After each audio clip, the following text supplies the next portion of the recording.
Good evening, and welcome to Monday Night Politics, sponsored by the Dallas Examiner. I'm Christy Thomas, the coordinator for tonight's event. Tonight, I want to give the candidates and the audience a few housekeeping guidelines to ensure that the forum moves smoothly so we can provide a space that is safe and conducive to learn about each candidate and their platform.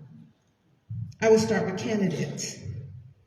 Candidates, you will have 2 minutes for your opening statement and 1 minute for your closing statement, and 2 minutes to answer questions from the moderator and the audience.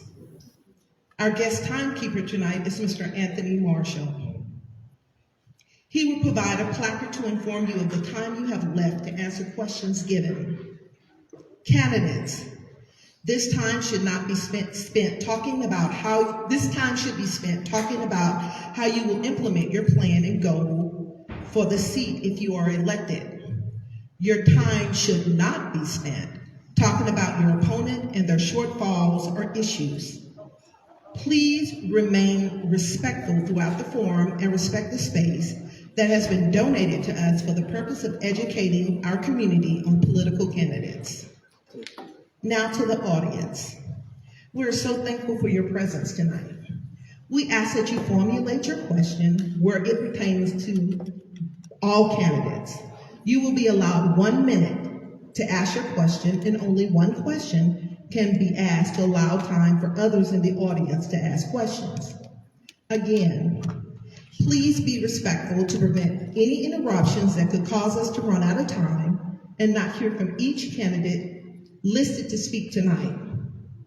Any member of the audience should line up to my right and your left, and you will be provided a microphone so that everyone in the audience can hear the question being asked to the candidate. I want to thank you in advance for your cooperation and for your interest in being more informed about candidates running for office in your community. The Dallas Examiner has been presenting Monday Night Politics, Meet the Candidate, for over 17 years prior to major elections.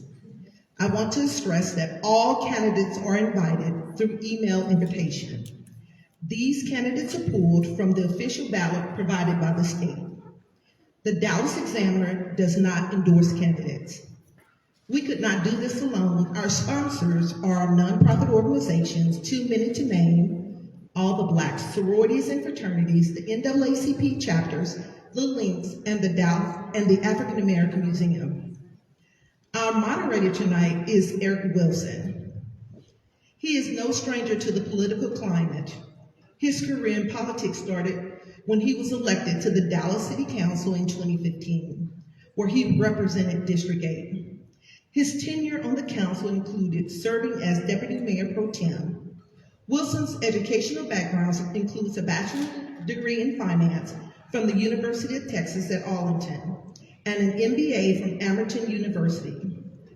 He remains committed to working and preserving the diverse landscape in his community of District 8 and addressing economic disparities within the community where he still resides. Please help me welcome him to Monday Night Politics.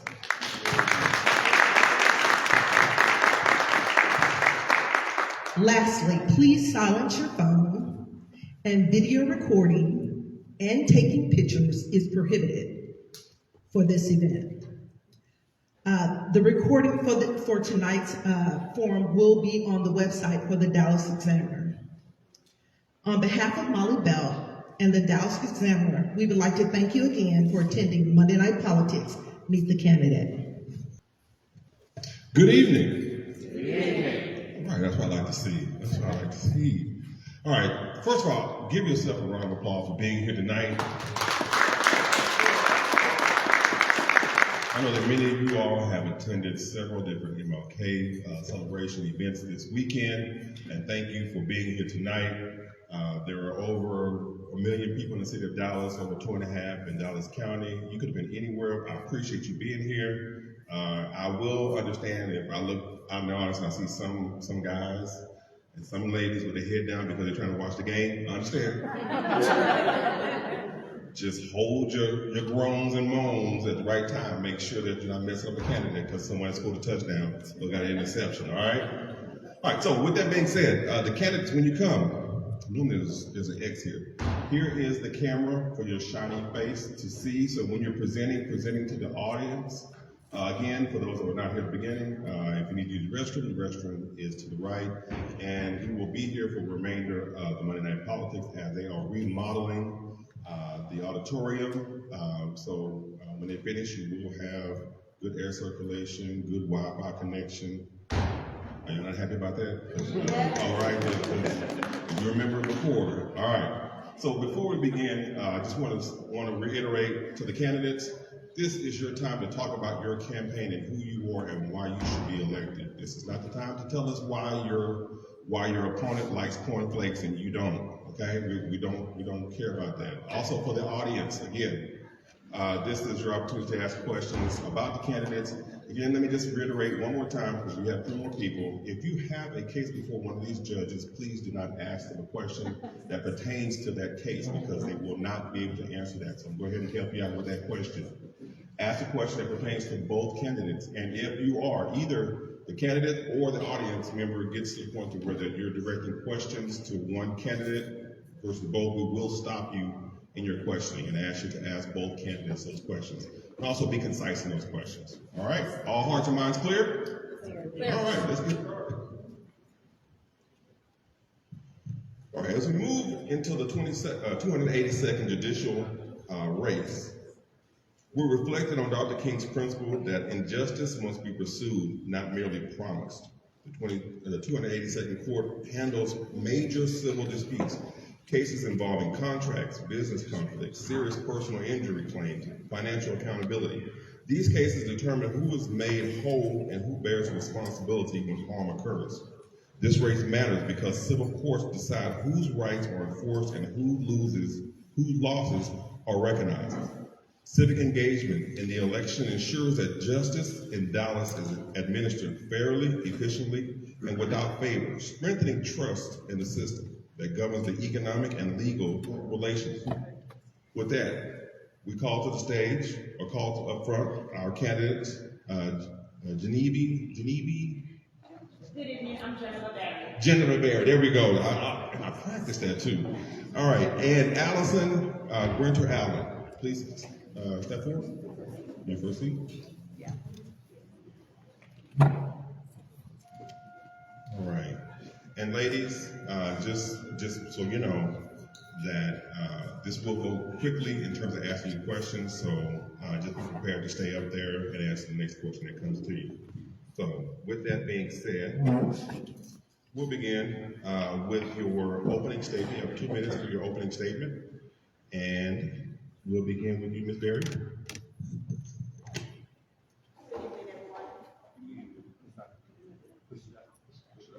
Good evening, everyone.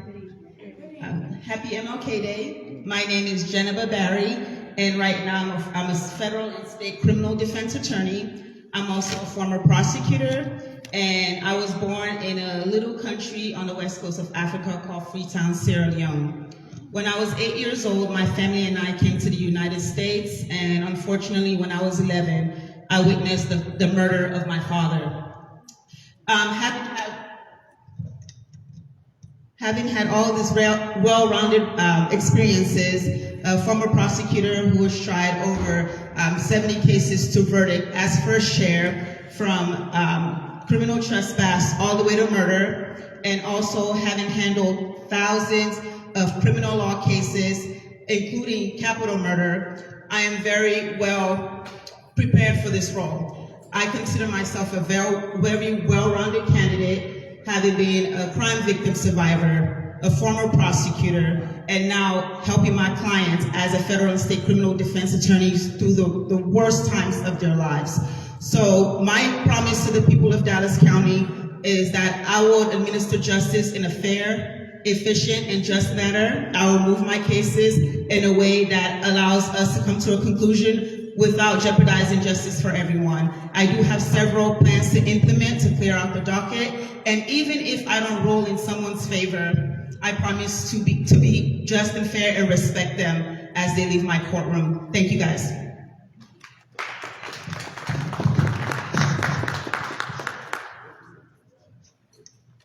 Thank you all. thank you for being here. Thank you for giving. Can you hear me? Yes, yes. Thank you all for giving up your evening for this and for your holiday weekend. I really, really appreciate y'all being here. My name is Allison Grinter Allen. I have been a criminal defense attorney for over 20 years. I'm board certified, which puts me at about the top 1% of attorneys statewide. But beyond that, I have been a public defender. I've worked in our mental health unit with all of the community partners here in Dallas County. And I have been in the community working with community organizations as a movement attorney since the jump.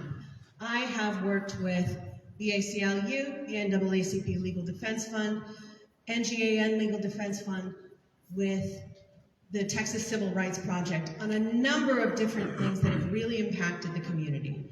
When Crystal Mason was convicted of illegal voting for casting one provisional ballot, I was the first attorney there for her, and I fought for 8 years to get her conviction finally overturned. When folks took to the streets demanding justice after the murder of George Floyd, I was first level defense for activists and protesters. When students have been arrested protesting the genocide in Gaza, I have been the first level protection for activists and protesters.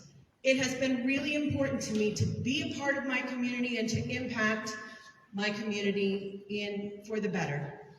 Thank you.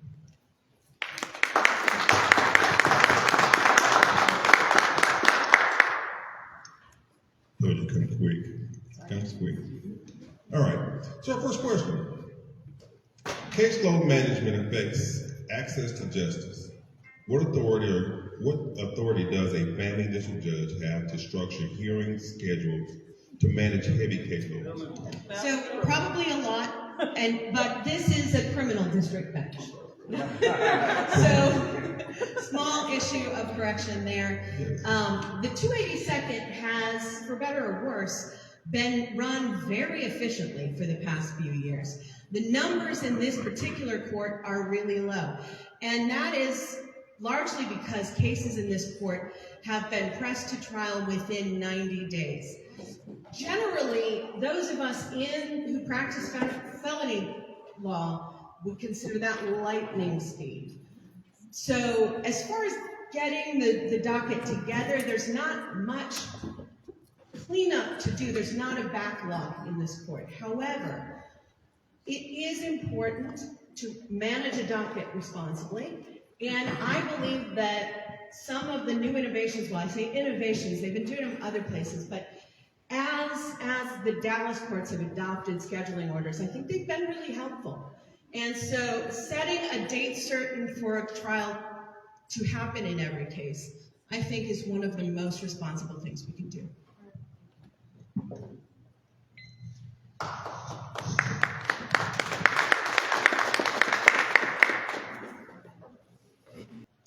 So as far as docket management, my goal is to make sure that everybody that is currently incarcerated gets a trial date as soon as possible. Also making sure that we're going through and granting some people bond hearings that need to get out of jail as well. My approach to docket management is very simple, clearing it in a very efficient and just manner so that way people that want court dates can get their day in court, and that people that want to take a plea. So my first order of business is getting the prosecutors together and the defense attorneys together and say, look, we have a bunch of state jail cases or low-level cases. What can we do to move these cases? So there's more collaborative effort on both individual sides. And so what would happen is we'll get those cases out of the way, and so that way we can have more time to think about the more serious cases, like the murder cases, the aggravated assault cases. I believe that's what we can do, because there are a lot of state jail, as a former prosecutor, there are a lot of cases you can move easily with more effort than holding up the line to try to see what one person wants to do versus the other person. So I think my goal as a judge is to call the balls and strikes. I've practiced exclusively in criminal law for over a decade, and having the experience on being both on the prosecution side and the defense side, I can see what needs to be done and how prosecution and defense handle things differently, because again, I've been on both sides. So that would be my number one goal, to have both sides come together, clear out the lower level offenses and focus on the more serious offenses, and get people dates scheduled for trial and get people bond hearings, so that way we can do two things: get people out that don't need to be out and also protect the community. Thank you so much.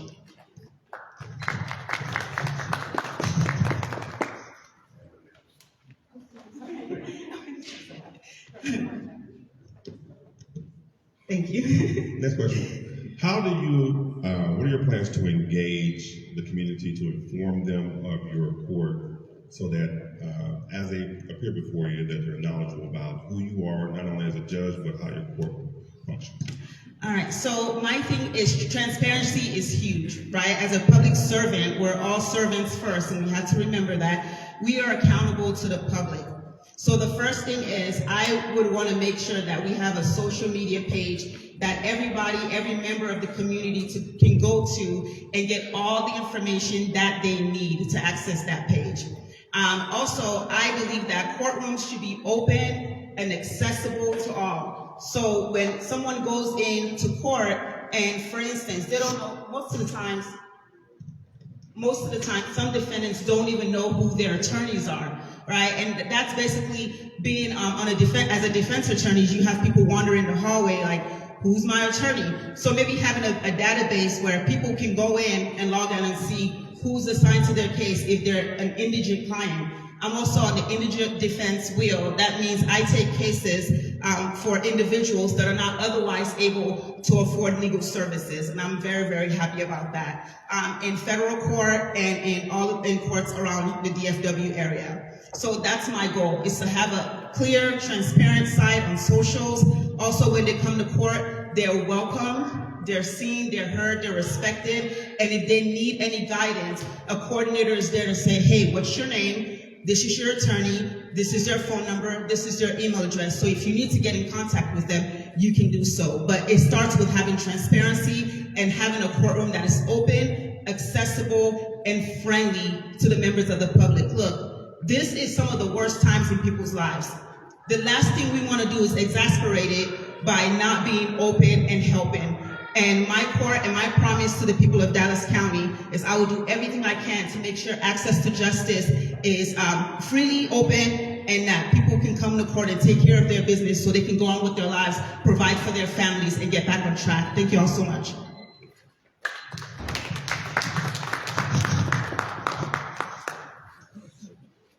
Can you repeat the question?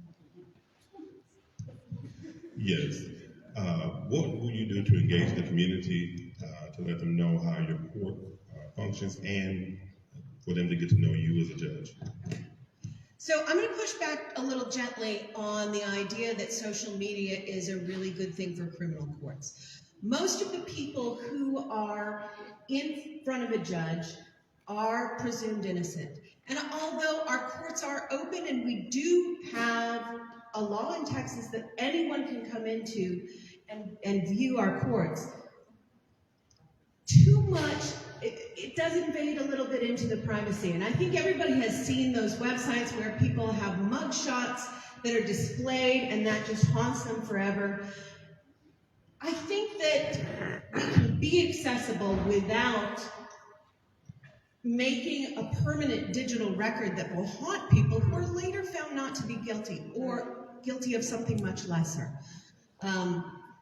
We need to have courts that people can survive. We need to have courts that people can have a real life after interacting with.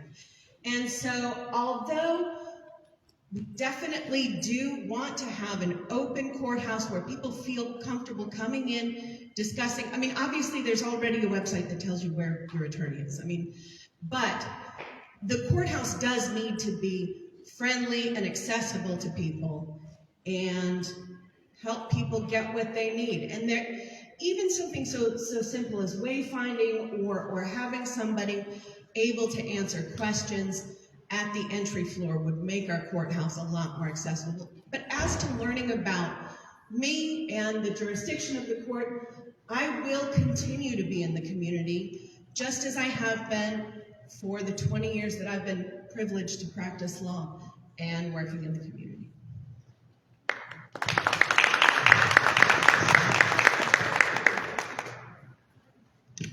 Now comes the part where we open it up to the audience to ask questions. If you have a question, please step forward.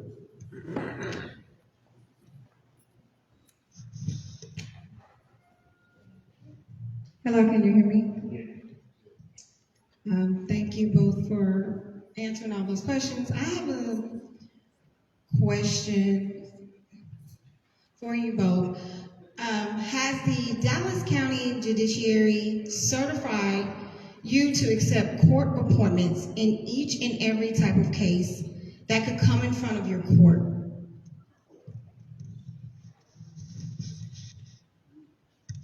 Thank you, great question. So, in all candor, kind of no. I am on the first, second, third degree state jail felony wheel, as well as probation violations. But I'm not what we call death qualified.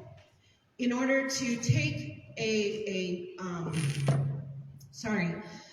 capital murder case where the death penalty is requested by the state, you have to have served as second chair on multiple death cases before. Fortunately for, honestly, all of us, we're not really making death qualified lawyers anymore in Dallas. In the past 8 years or so, I don't think we've sought the death penalty on anybody. So death qualified lawyers are kind of a dying breed, no pun intended, but other than that, but I do handle capital murder cases where the death penalty is not sought. I have a couple of those right now, so yes.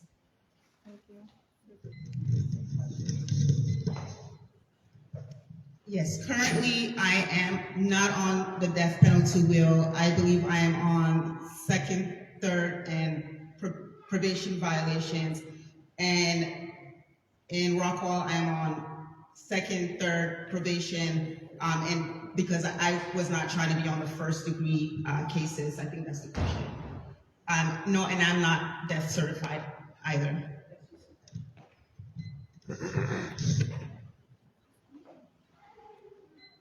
Oh, thank y'all.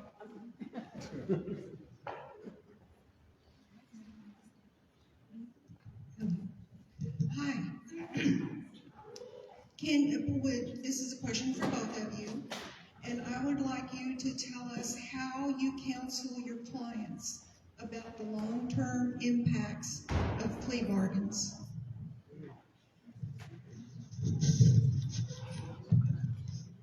Oh yeah, that's a tough one because every client's case is different and unique. So our job as attorneys is to make sure the clients know the consequences of their plea down the road. For instance, if there is a straight probation, it is a conviction that will follow you for the rest of your life. If it is a deferred adjudication, we have something called non-disclosure where the public doesn't see it, but if any law enforcement agency pulls it, that will come up. So depending on what the client's goal is, most of them don't want to be convicted, especially convicted felons. So our job, I see myself as a kind of a babysitter of my clients, and it's not to infantilize them, it's to make sure that they understand all of the different ways that a guilty plea could affect their lives. For instance, I have young clients, 17, 18, 19-year-old. I just did one on an aggravated assault deadly weapon, and I was fortunate to get him a 3-year deferred probation. And most lawyers in this room will understand how significant that is for a 17-year-old for a deferred adjudication, so that way he can go to school, get a job, get housing, normal things that people need to survive. Because the one thing we don't want is that circle, that's revolving door. We don't want people coming back in and out. And when, as an attorney, my job is to try to make that stop at me as best as possible. Sometimes things don't go that way, But my promise to my client is I will work hard to get them the ideal deal for their situation, again, because no two clients are the same, no two cases are the same. So I try to stop the bleed. I see myself as a doctor of law. We might not get you 100% healed, but I stop the bleed to where you can have a life after this case, after, you know, everything that happens to you. And that is my goal as an attorney. I know a lot of attorneys in here. That is your goal as well, to get you the best deal, so you can live your life fully. Thank you so much.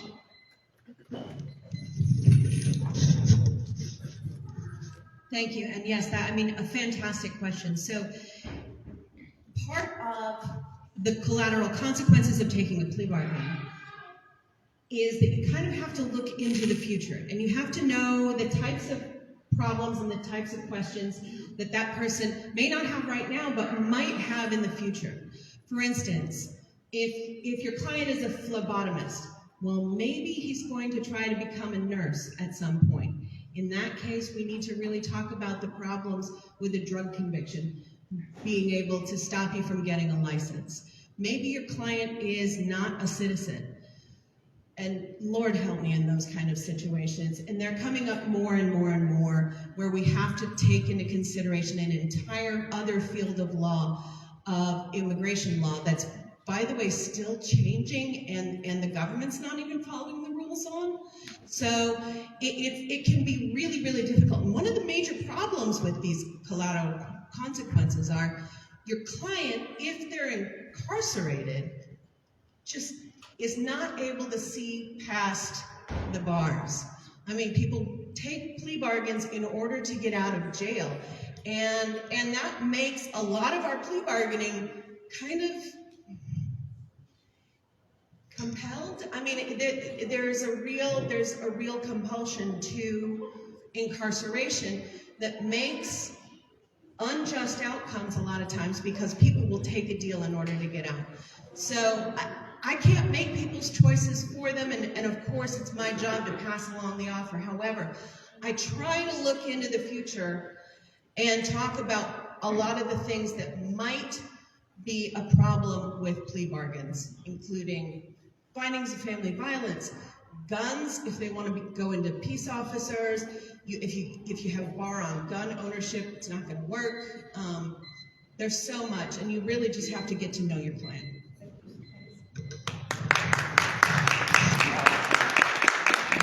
Any more questions from the audience? If you are upstairs, if you want to ask a question, you get a chance to exercise today.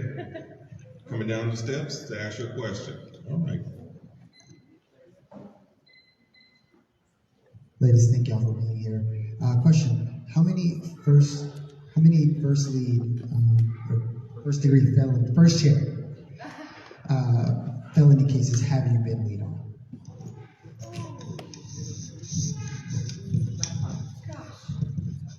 Okay, I should have known there was going to be a quiz, but I honestly, I kind of stopped counting after a while. I only practice felony law, and I have only practiced felonies for the past 13, 14 years.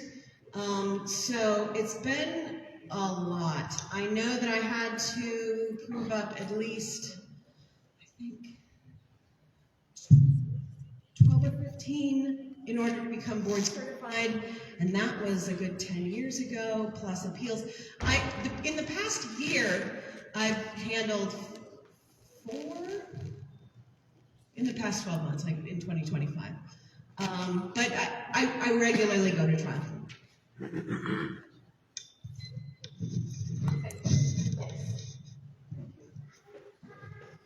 I've been thinking about it. So I've done about 70 trials as first chair, 2 verdicts, and maybe 12 or 15 of those have been felonies. And I've also sat in a few as second chair as well. I don't count those because I was in first chair, but it kind of works the same as, getting the experience and seeing how others try the case. And sometimes you're the lead, sometimes you're helping on the cases. Again, I have handled over 1,000. thousands of cases in criminal law, including capital murders as well. So very well-rounded in the different degrees of cases, different degrees of felonies, different degrees of misdemeanors and felonies as well. So it's been a lot. I don't have an actual count, but it's up there. Hope that answers your question.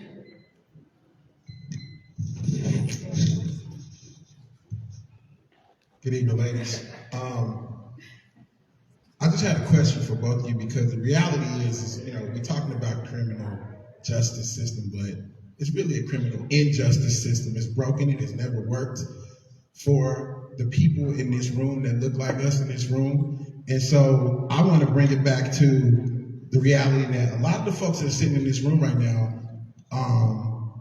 are people who are engaged and understand what's going on in the courts, in the political, with our political system, and they vote. But the people who need real change and judges that do different things are not coming to these meetings. So my question is, for those people who are not going to show up here, when I meet them on the street and I tell them who they should vote for, give me one clear way that you're going to do a real material, tangible change with that court when you get in office. Thank you.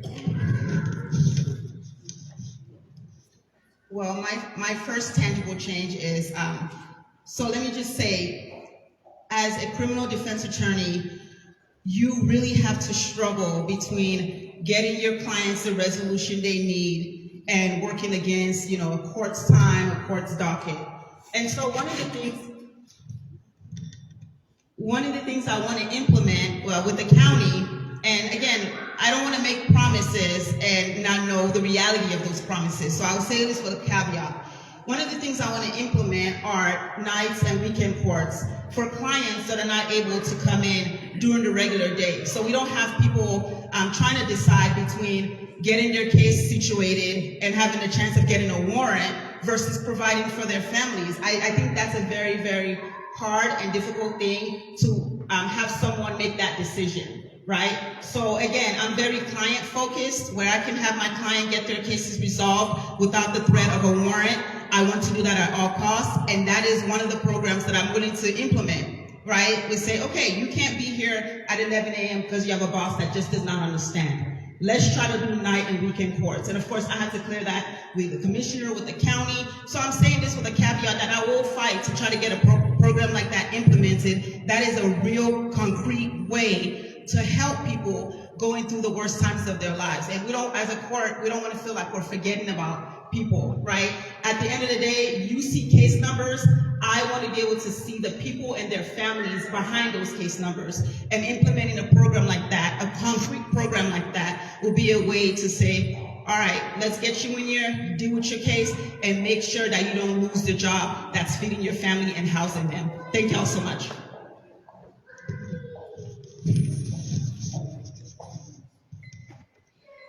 Okay, I'm working against the timer here. There's a whole lot going on. First of all, the legal system was not built to protect people.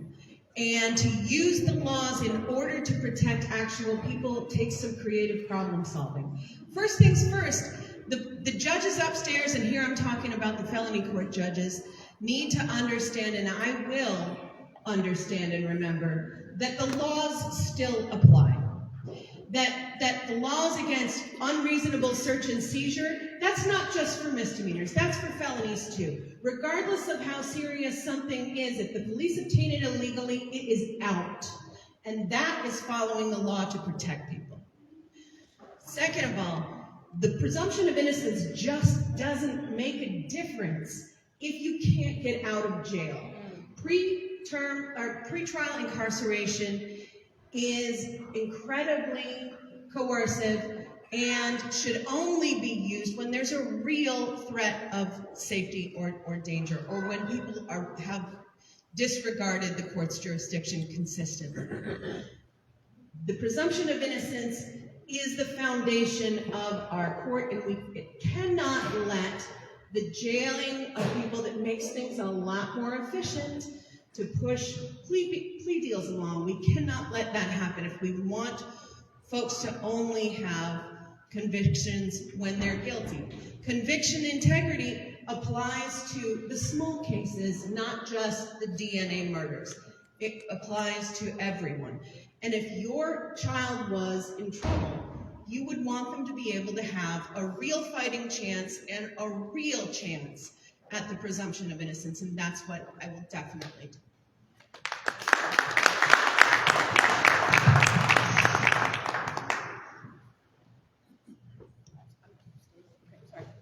Good evening, ladies. Thank you for your time. I just had one quick question. How many first-degree felonies have you all taken the lead on, as well as taking the trial? Those are very serious, so just curious.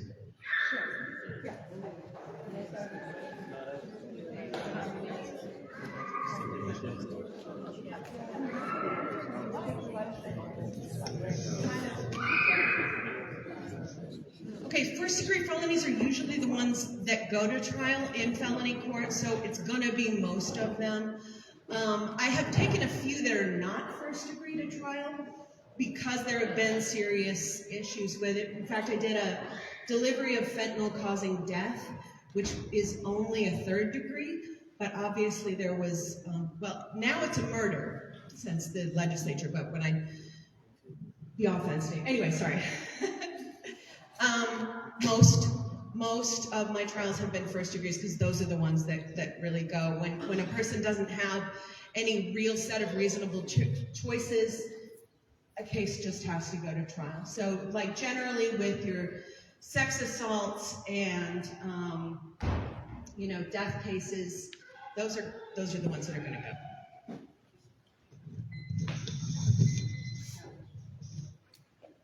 Like it is. Struggling with this mic. This is the hardest part of today was the mic control. But same answer as last time, about 15, 20-ish. And the last one I was on, a murder, and that was in 2025.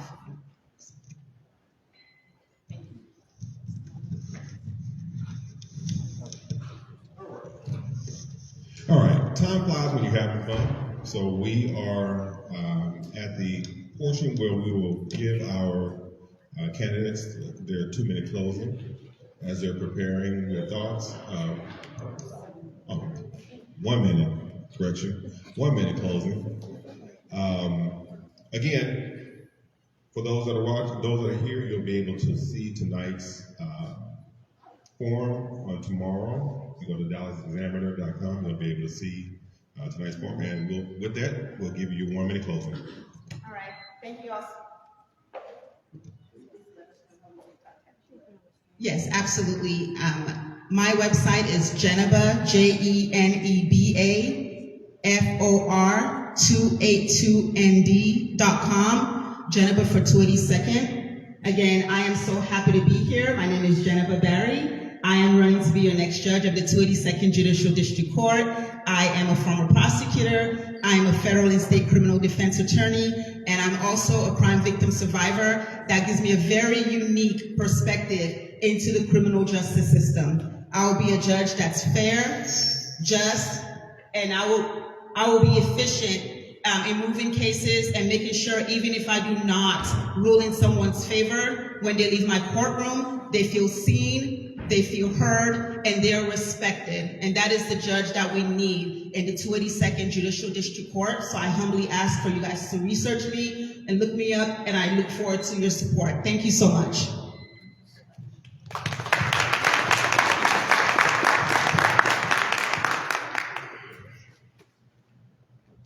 Folks, my name is Allison. I'm running to be your next district judge. By the numbers, I am the more qualified candidate. I have 20 years in practice and I'm board certified, but that is absolutely not why you should vote for me.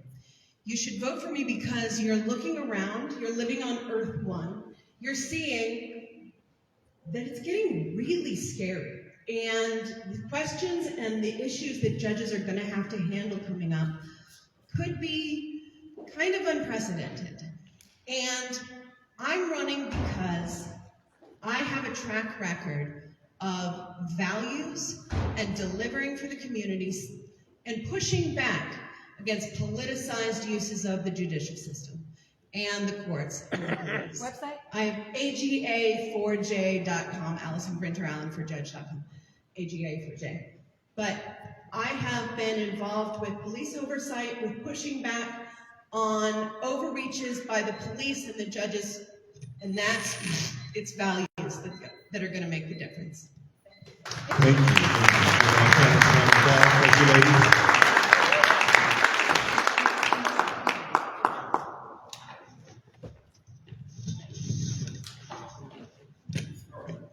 Next, we have Civil District Judge 298 Judicial District. We have Alicia Smith and Ashley.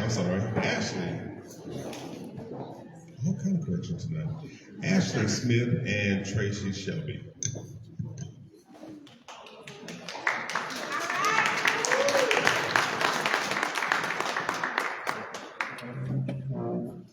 All right, Smith, you're first. Your 2-minute opening. Okay, good evening. My name is Ashley Smith, and I am running for the 298th Civil District Court. I believe the opening statement that he gave prior to the other two candidates about the civil court system was really kind of referring to the type of court that we're running for here in the 298th. We handle cases involving lots of personal injury lawsuits, wrongful termination, employment disputes, mortgage foreclosures, business disputes, contractual disputes, those sorts of things. All of these damages include damages for money in those types of cases. So I'll tell you a little bit about me first and why I'm qualified for this position. I was born and raised in Austin, Texas, to a single mother. My mom worked in San Antonio, even though we lived in Austin. So she commuted 60, 70 miles one way every day growing up. And I watched her do that for my entire life. She taught me what it meant to work hard. And she always told me that no matter the cards that you're dealt in life, the thing that you can control is how hard you work. And that's what ultimately led me to go to Texas Tech for undergrad, where I got a degree in finance. And I stayed there for law school, graduated from law school with honors with a business law certificate. And then right after law school, I took the bar exam on Tuesday, Wednesday, Thursday, packed up my apartment in Lubbock, and started working the next Monday. Note to self, if you're in law school, don't do that. Take some time off in between. But nonetheless, I started working as a plaintiff's attorney, handling cases for personal injury victims, as well as for businesses, both in state and federal court. And then I transitioned to the defense side, which is what I do now. I currently am a partner at B. Smith & Sharp, unrelated to the Smith. And I handle mostly catastrophic injury and wrongful death cases on the defense side. So I'm specifically and uniquely qualified for this bench. I've practiced civil litigation for my entire career, handling the exact types of cases that are pending in the 298. Thank you.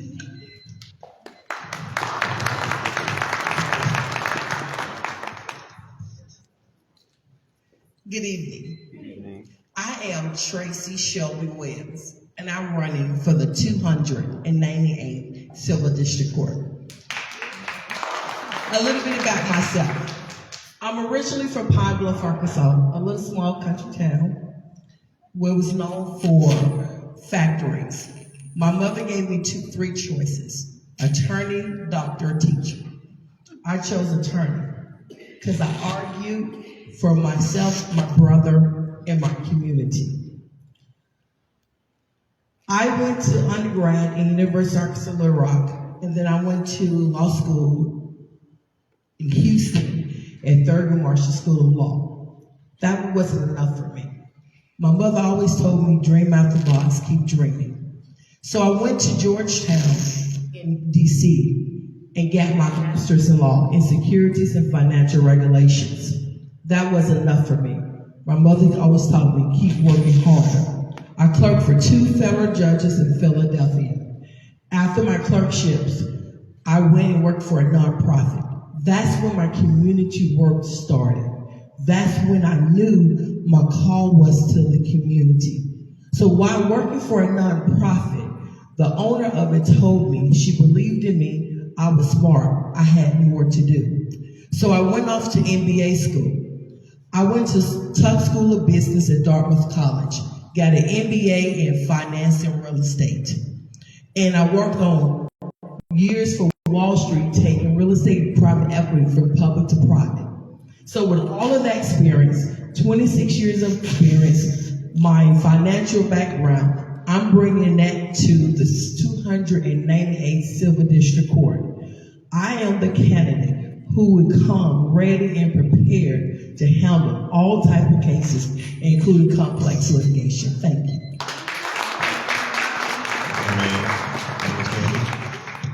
Remain standing. I know it will come fast and quick. Thank you, Ms. All right. Wilson. When parties in high-dollar civil cases use procedural tactics that delay resolution, what authority do you have as a judge to prevent this type of abuse in the court process? The authority I have is to bring them into court, set up status conference, and see what really is going on. These are some of the issues that I dealt with when I was a law clerk for two great federal judges. What we set up and what I saw and I experienced in my private practice now and while I was a law clerk, you bring them in for a status conference. They have motion practice. You try to resolve motion. One thing I learned was bring the cases in early. Get to know your cases early. Get involved early in your cases so you can help resolve these type of issues, and you can teach. You can have the litigants to understand your rules and your expectation of them in your court.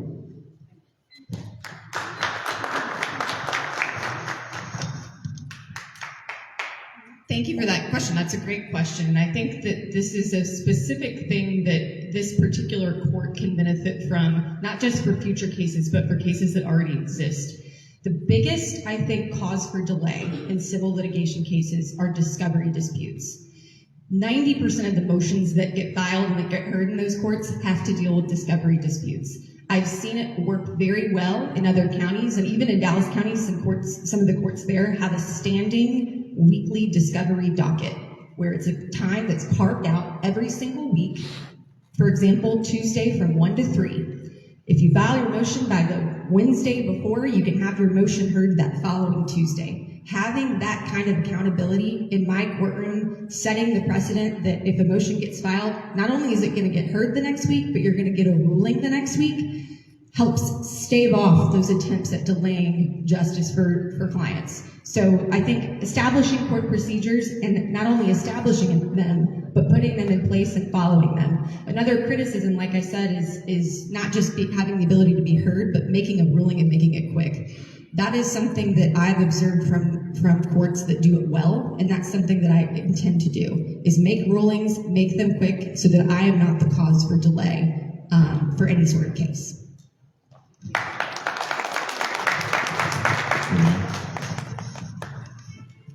Next question. How do you ensure consistency in rulings so that similar civil disputes receive similar outcomes, even when parties and attorneys differ? Yes, another great question and another great practice. I mean, that is, consistency is the biggest thing that I think people are looking for in judges. And I think that starts from setting your expectations for the parties at the outset. So one of the things I intend to do is from the very beginning have very, very thoughtful and clear courtroom procedures that are not only posted on the website for anybody in the world to go look at, but are also communicated to the parties of the cases that are pending before the court as to what they can expect from my court. So not looking at the parties themselves and saying, oh, this is how I feel like ruling, but following the law is the easiest way to maintain consistent rulings. And that's something that I think all litigants and attorneys really want from a good judge.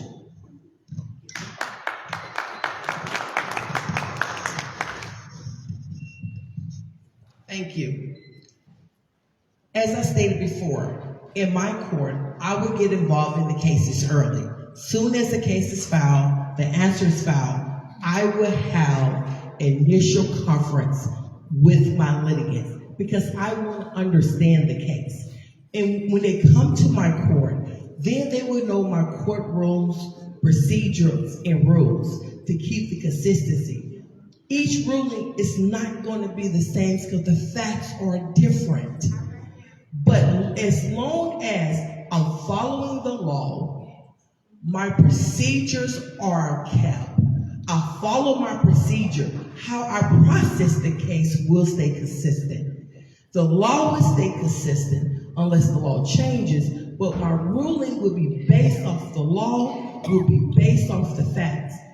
One of the great things about I practice in state and federal court is very efficient because the judges get involved early. They stay involved throughout each phase of the case. And what I'm going to do, not only bring you to court for your initial and your schedule order, I'm going to have a settlement conference, then we're going to have a discovery trial conference. I'm going to stay involved in the case for each leg of the way. You would not see me get involved in your case the day before trial or of trial. I'm trying to get to know a case that's been pending before me for 3 years, and I don't know any of the facts. When a judge knows their case and the judge is involved, the judge keeps the rulings consistent, they are efficient, and they keep the cases moving. Thank you. All right, now we open it up to the audience for questions. If you have a question, please come forward. Please line up. How has your engagement with our community south of 30 and south of 45/75 and your relationship within it shaped your approach to serving as judge for 298?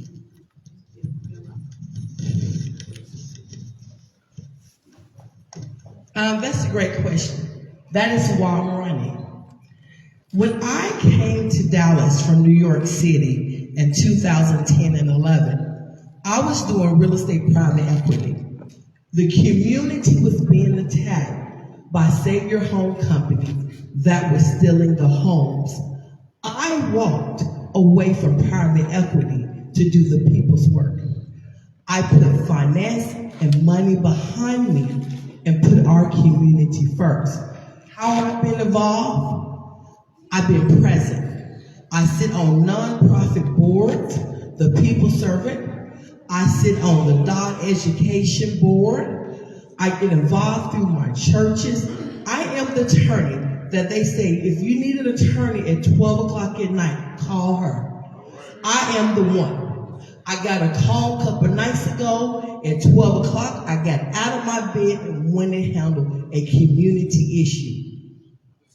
What? The community needs someone on the bench who has lived the experience, not only to have professional experience, who's also engaged in the community and present in the community. And I am present. I have the lived experience. I understand what my community is going through, and I'm engaged. I'm there. So this community is my heart. I want to be your voice behind the bench when the community is done wrong.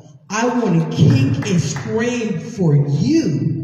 I want to make sure the other judges are being consistent for you because I care.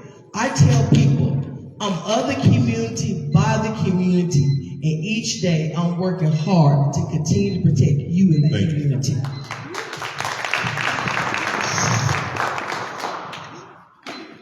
Thank you. So I'll tell you a couple of stories that relate to the types of law that I practice and the types of instances that I've been put in representing clients of various backgrounds.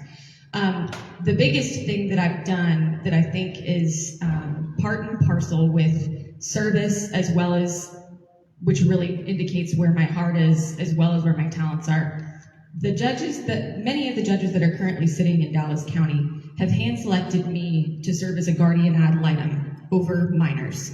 What a guardian ad litem does is the court selects you to make sure that the minor child that's involved in a civil lawsuit, that they understand what's going on and that every decision that's made is made in their best interest.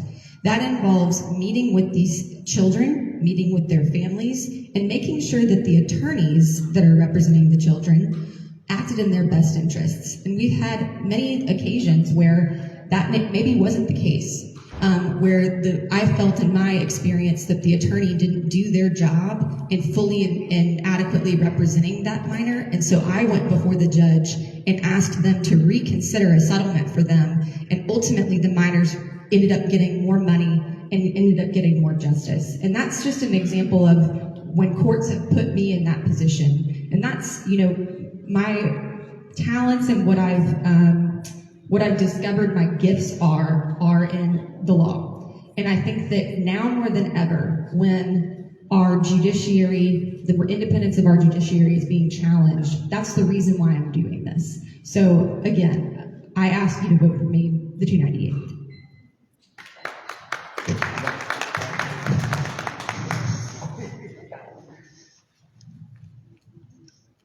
Thank you. This question is obviously for both of you. So understanding that when people come to court that there is a high level of trauma that they're going through and that they have gone through even to get there, can you both speak on what you have done to become trauma informed as you are working with people, not just understanding the law, but understand what it means to work to be trauma informed, and like what type of training you've done, which is what you have done that you bring into that role?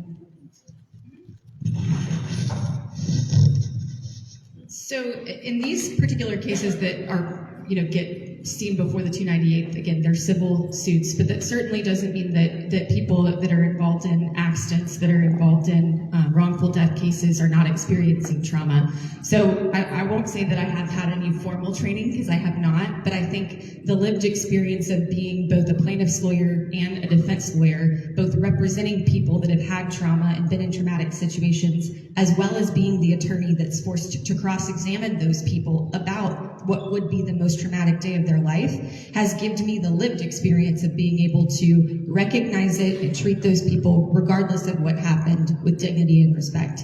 And I think that it's important to know that the judge in a courtroom is the person that sets the tone for the courtroom. And those of you that have been in courtrooms and civil courtrooms, you've seen it, where the judge has the ability to command the room and set the tone. The rest of the room follows. And so that's something that I consider very important, that I would take very seriously, and I would make sure that everyone in the courtroom has respect for those that have experienced trauma.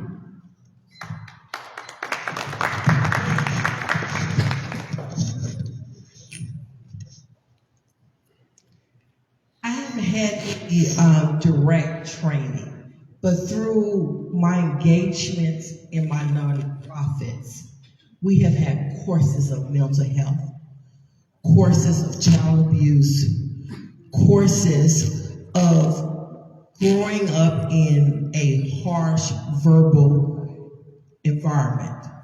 I bring that.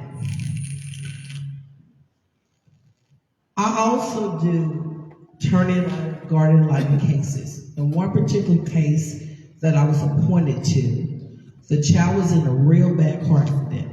The case sold for over $1 million. So the child is afraid of cars. And when I went to go visit a child, I put myself in that child position. And first thing I did, I bought the child a toy with me. I hugged her. We played a game. We broke the ice.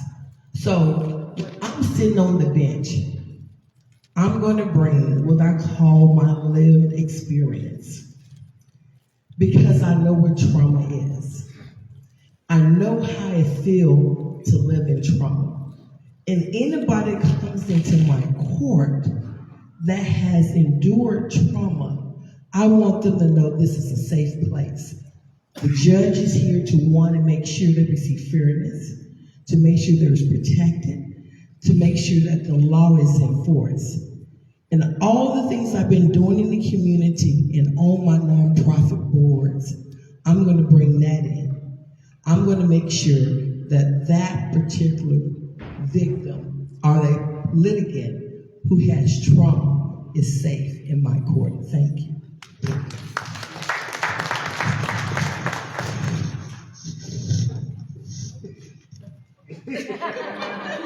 told you it comes quick. All right, how you guys doing? My name is Mark Williams. I'm a 10-year veteran, combat veteran, and I've experienced trauma. Specifically, my cousin, I felt like was my big sister, my everything. She was born 2 days before me, 2 years before me. She passed away in my 20s, driving with her abusive and alcoholic baby daddy. He left out the car.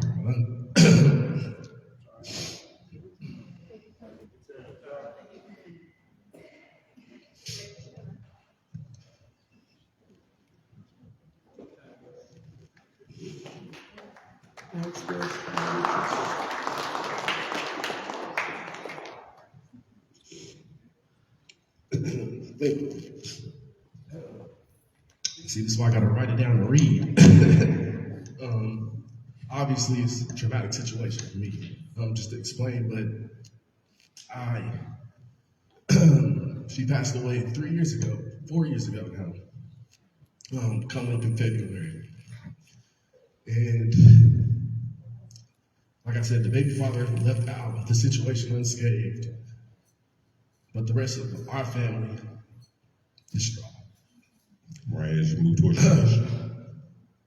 What I want to know is, give me one second. How are you? How do you ensure the accountability and there is the dignity for families in wrongful death cases and scenarios? Because this man left only 2 months in jail in a year probation. That's what he gets. Your question. How do you ensure that accountability and dignity in the courtroom is presented to both families or to everybody involved? Because it seems that the person who has the better attorney has the more money because he did have a lot of money. Thank you for your question. I apologize for your loss.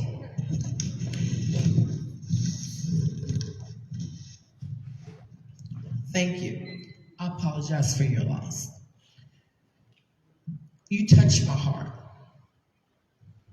And I know how you feel because I personally sat in the same spot you sat. See, in 2021, my nephew was killed in a double homicide in college, 20 years old. I sat through 4 trials and wasn't enough. I wanted more, but I start with forgiveness. But in my court, it won't be criminal, it'll be civil. So only thing I can provide to you to heal that pain is a monetary judgment. I can make sure that your loved ones who have died in a horrible car accident is to make sure they receive a fair trial, make sure that there's due process, and make sure that the law is followed and I have delivered justice. I cannot deliver your family back to you. I'm not a criminal judge and I can't put them in jail for life. And I cannot give them the money you would need to heal you. But whatever the jury brings back, I will make sure that the law is followed. And once again, I am sorry for your pain, sorry for your hurt, and sorry that your family didn't receive the justice that you believe they should receive. Thank you.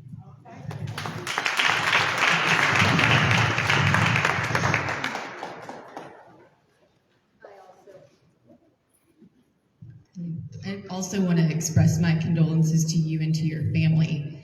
Unfortunately, the types of cases that you're talking about are the types of cases that I handle every day.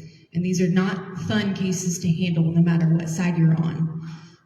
What I can promise to do as a judge, and I'm going to mimic what Ms. Shelby said, I think that providing the family with a fair trial and with the ability to feel heard and feel seen is the best thing you can do as a judge. I think, there's no way that they can bring your family back to you. And there's no way that you're going to walk away from the courtroom with the same feeling you had with your family member there with you. But in an opportunity to have your case heard, particularly the civil side, it's the best thing that you can do to heal and to move on. And I think making sure that the attorneys on both sides know that you're creating a space at the judge to allow the parties to have that opportunity, again, is a tone that you set from the outset. And so, it's the harsh reality of the world that we live in. But, something that I want to do as our current administration is consistently challenging the rule of law, I want to make sure laws, particularly related to these types of cases, wrongful death, there's a big movement on tort reform happening right now in Texas. I think that that's part of our democratic opportunity here as a body to go make sure and vote to make sure that that doesn't happen. But as a judge, I promise to follow the law and to give every party the opportunity to be heard. All right, and we have come to your 1 minute closing. As you are thinking about your closing, remember to let people know how they may contact your campaign.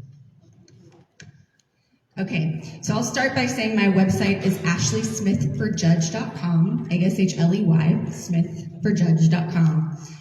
You can go on my website and read about me and read about the folks that have supported me thus far in my campaign. The 298th District Court is currently presided over by Judge Emily Tobolowsky, who's retiring at the end of this year. This court has been highly, highly criticized for being a very slow moving docket. Those of you who have ever had cases in that court know exactly what I'm talking about. I feel as though I am the candidate that is uniquely qualified to understand what those issues are and that I have a plan and resolution on how to handle them from day one. One of those examples is what I gave earlier today as it relates to the discovery docket. I have many, many more examples of ways in which I can improve that court, which you can read about on my website. Thank you all. I look forward to hopefully receiving your vote.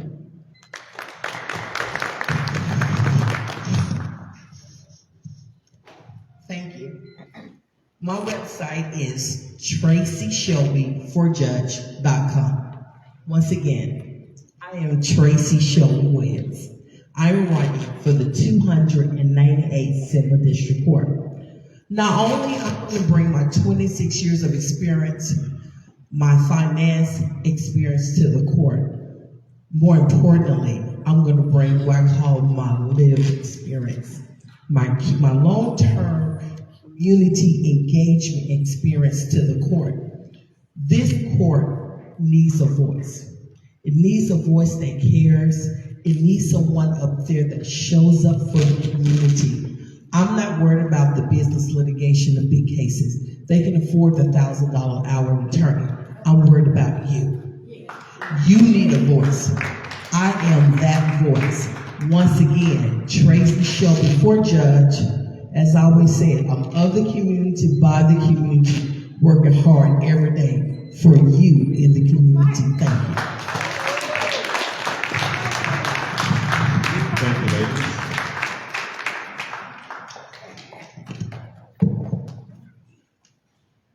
All right, next we have District Judge for the 363rd Judicial District.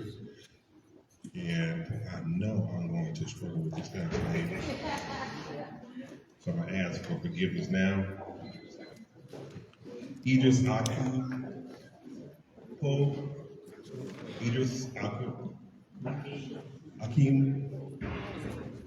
Akim Palu. Thank you. All right, Cynthia Garza. Got that one? All right. And with that being said, we'll start with your 2 minute opening. And since it's kind of short at the end for your 1 minute closing, please include how they can get in touch with your campaign while you have the time in your 2 minute opening, if you prefer. Yes. Good evening. Good evening, everyone. Usually I like to let ladies go first, so, apologize for that. That's just what the debate format is. My name is Idris Akim Pelu. Idris, like your favorite actor, Idris Elba. Yes, and then Akeem Pelu, that's like Akeem the Dream. That's Akeem Pelu. Okay, and you can get in contact with me, Idris for Judge on all social medias, idrisforjudge.com. Running for political office, I guess, or just judicial office is really weird for me because we're really not supposed to be politicians when we take the bench. You're supposed to follow the rule of law and your good conscience of what is justice and what is fair. That's what you're supposed to do there. You're not supposed to have partisan views on it. And so I like to just tell everyone that I'm not a politician. I'm just a kid from Oak Cliff. I was raised in these streets. I was born and raised here, even though my name is Akeem Pelu. That's because my family came from Nigeria and then moved down here to Dallas from Oklahoma. I grew up in these streets. I went to Townview Law Magnet, where I graduated valedictorian in 2006. And because of that, I was able to go to Cornell University, where I got to major in hotel administration, which is a weird degree in itself. And I also got to become an alpha at the Alpha chapter of Alpha Phi Alpha Fraternity Incorporated. After that, I took my talents to the School of Law. Thank you very much. The School of Law at the University of Texas. And after that, I came here and I was a prosecutor for 12 years in Dallas County and in Tarrant County. In that time, I was able to lead and assist in over 100 trial cases that went to verdict, from criminal trespasses down all the way up to murders and capital murders. I've had the experience, and now I've opened up my own criminal defense firm, so you can also get in contact with me right there at idrislaw.com. Thank you. Thank you. Before we begin, just want to remind our audience, there's no filming, no pictures. Thank you.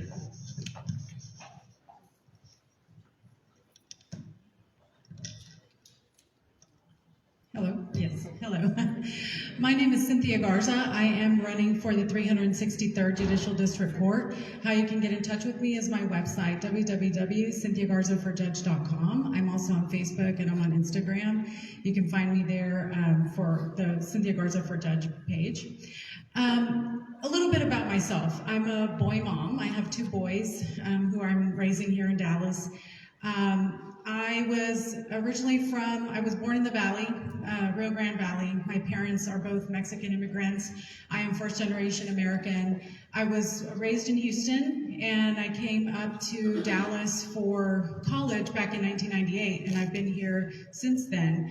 I went to SMU undergrad, where I majored in psychology and sociology, and I obtained distinction in psychology, which meant that I studied a specific psychological field, and mine was eyewitness memory, which brings me to how I ended up where I am now. I went to law school at SMU, and I graduated there in 2004. After that, I started my own criminal defense firm, and then I joined a well-respected criminal defense firm here in town. I went to work with the DA's office in 2008, and for the last 16 years of my career, I've been handling wrongful conviction innocence cases. So all the men that have been wrongfully convicted and exonerated in Dallas County, that's the unit that I've led, and I have been responsible for those exonerations in this county for at least more than half of the 35 men that have been exonerated through the Conviction Integrity Unit.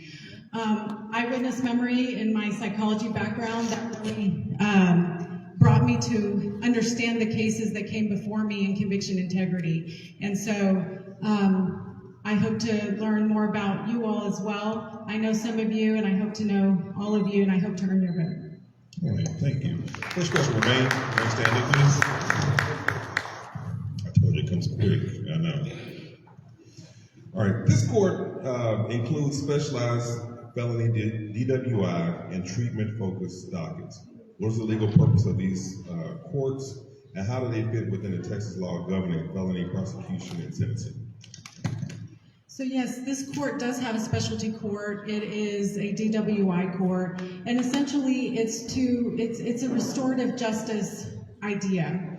And basically what you do is you have individuals who qualify for the court, and you provide them treatment and make sure that you stay on top of their cases and their treatment programs. And after this intense treatment that goes through several months, the person can graduate from the program, so to speak.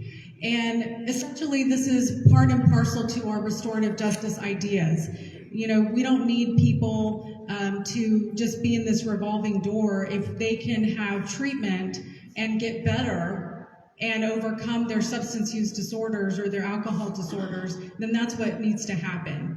And so that's part of my philosophy as well.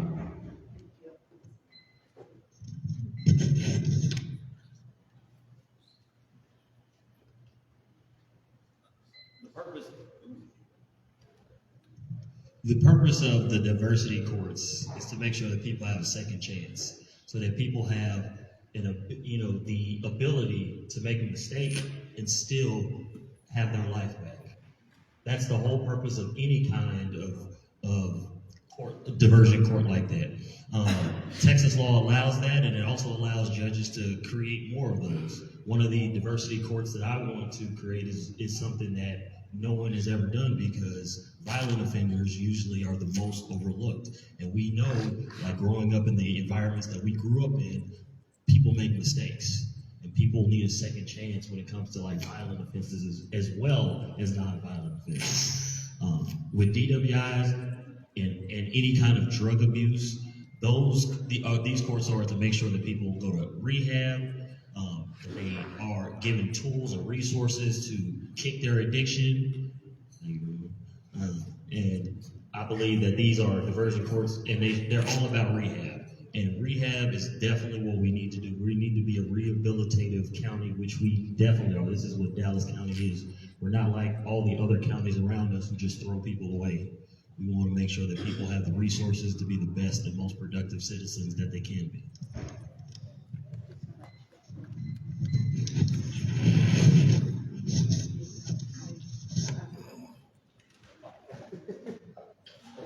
I know it comes quick. Texas law provides sentencing ranges for felony offenses, including enhanced penalties for repeat offenders.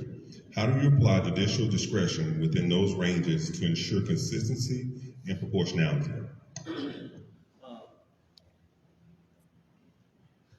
Basically, the same way that I evaluated every single case as a prosecutor before I either went to trial, or before I pled the case, or before I dismissed the case. You look at the totality of all of the circumstances. You look at that person's criminal history, you look at the effect on the community, you try to protect the community, and you try to see if that person can be rehabilitated. You have sentencing ranges, but you don't always have to follow those sentencing ranges. The judges, when they go to trial, can when it goes to trial, juries are the ones that actually are in control of those punishment ranges. Unless it comes directly to a judge, that's when the judge gets to dictate whatever they want to within the sentencing guidelines. And you can show mercy, you can punish someone. It just depends on the totality of the circumstances of the case and how it affects the community and that defendant.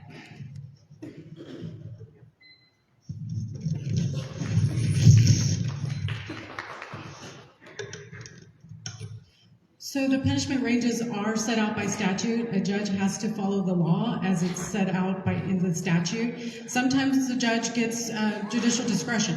So back to that topic about judicial discretion, I think every case is a case-by-case basis when you're looking at assessing punishment. You have to look at the facts of the offense, you have to look at the person's criminal history, and some of the stuff that you can consider is their age, right? Young offenders, you don't really want them to, have a criminal conviction on their record if judicial discretion allows for that and in the right circumstances. So I think that judicial discretion is something that is paramount in our criminal justice system here in Texas. But again, a judge is bound to follow the law. If you don't, you can get reversed and the case starts all over, which is really against judicial economy. And you don't want that to happen either for anybody, not the victim's family, not the defendant or their family. So you have to look at everything in a totality and give a 360 view of the case. Now we move to the portion where we open up for our audience questions. If you have a question, please make your way down. Ask a question.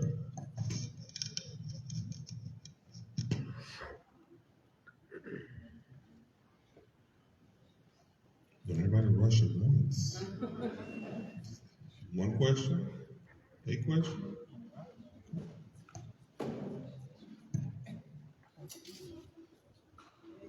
Yes. Yes. I was just going to ask, I know in our communities, a lot of our African American people are given harsher sentences in a lot of cases, and I know a lot of times that it depends on what the offenses are and various things like that. But I was wondering what would happen if you have someone who maybe has not done, as much as far, I know you probably go as far as, you would probably go based on what they've done, but I know in a lot of our communities, it's a different set of standards. I'll just say it like that for African Americans, and I would like to know what you guys would do in that instance.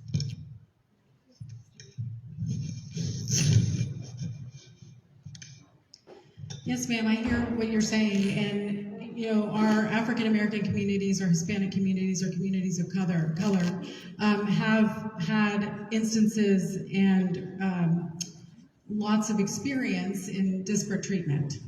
I understand that. And so as a judge, I would be sensitive to that, but I also have to follow the law and make sure that everything that I do, one, falls within the appropriate judicial discretion, and taking into account all respects.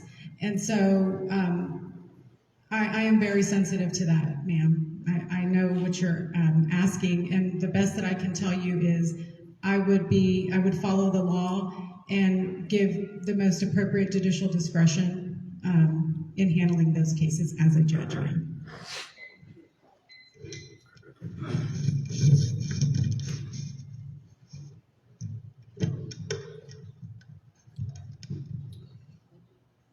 I'm running for representation.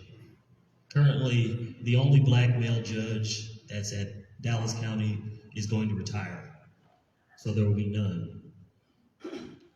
I want to make sure that people that look like me always get a fair trial and get a fair shake.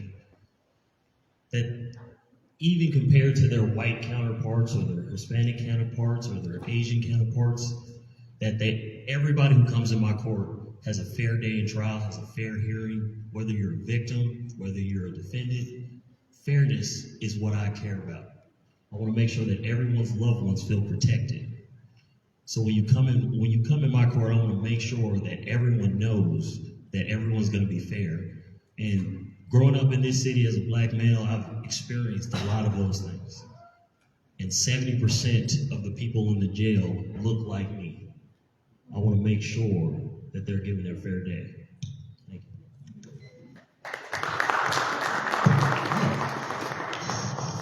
you. Are these questions? I have a question concerning the DWI courts.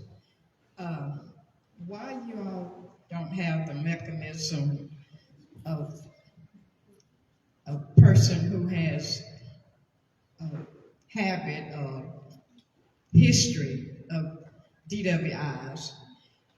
And I'm looking at my past years that I had several neighbors, that they would put a mechanism on them that they could not start their cars until they breathed into this pipe or whatever. So I saw my neighbor come from hitting several cars in the neighborhood to being sober because he couldn't drive once he blew in the pipe. So can you all bring that back to the courts? Well, too many DWIs running over people, and they already have offenses. So much for that question. Thank you for that question, ma'am. So what you're talking about is the intoxilizer, and that's actually a bond condition on certain cases, especially depending on their criminal history. So that's a thing that actually still happens in the court. So what you're talking about particularly is somebody who had a really bad problem, probably offended several times, and they caught like their second, third, fourth, or something like that, DWI, and that's still a mechanism that the court has in place today, and will continue to have that in place. So you don't have to worry about that, ma'am. Most of the people that kill people got several DWIs. Thank you, thank you.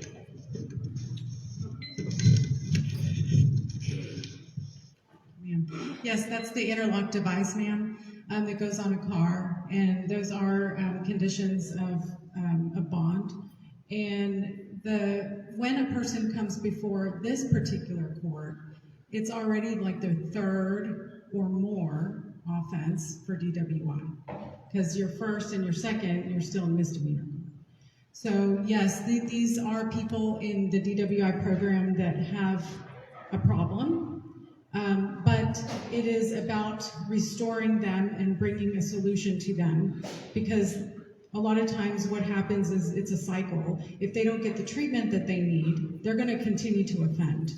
And so if they qualify for the program, and they go through the treatment, hopefully they don't have to have that fourth DWI, the fifth DWI, and have to have those issues before them and before our communities and before the court. All right. With that being said, we come to that time where I'm going to give you your 1 minute closing as you're formulating your thoughts. Again, for those that are in attendance, you can get tonight's recording by going to DallasExaminer.com tomorrow. You'll be able to view all of the candidates as they presented. So with that, we'll give you your 1 minute closing. My name is Cynthia Garza. I am seeking election to the 363rd Judicial District Court, and I hope to earn your vote and your support. The last 16 years of my career, I have dedicated my career to freeing those who are wrongfully convicted. I have seen the effects of wrongful conviction on the people who have been wrongfully convicted, their family members, the victim's family, because they've never received justice, and our community, because those real people who have really perpetrated those crimes that the wrongfully convicted persons in prison for have gone on to commit other offenses. So I am dedicated to being a fair judge, to being just, following the law, making sure constitutional rights are upheld, and to make sure that my experience that I bring to the bench would be well-rounded and hopefully get your support. Thank you, sir.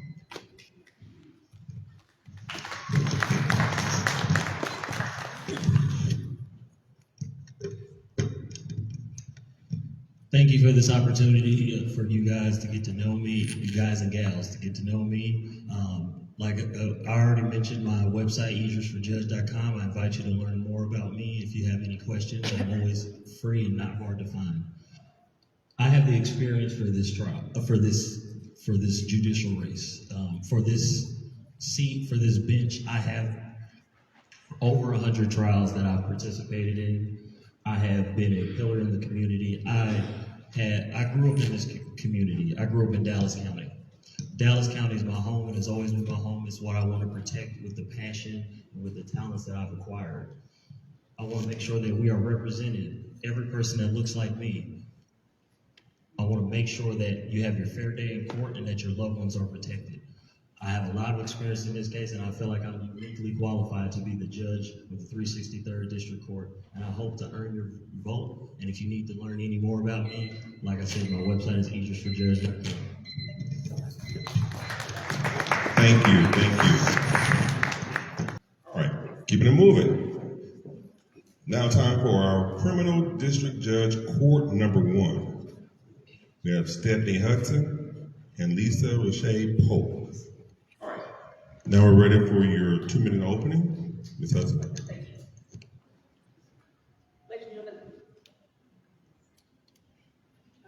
It's a constant problem. It's ongoing. Thank you for being here on this holiday Monday. The fact that you are here speaks volumes, that you're willing to give up your time to be here and listen to some judicial candidates wag on about themselves for a few minutes. My name is Stephanie Hudson. I am running for Criminal District Court number 1. I've been practicing criminal law for 27 years. I started as a prosecutor and did that for 2 years.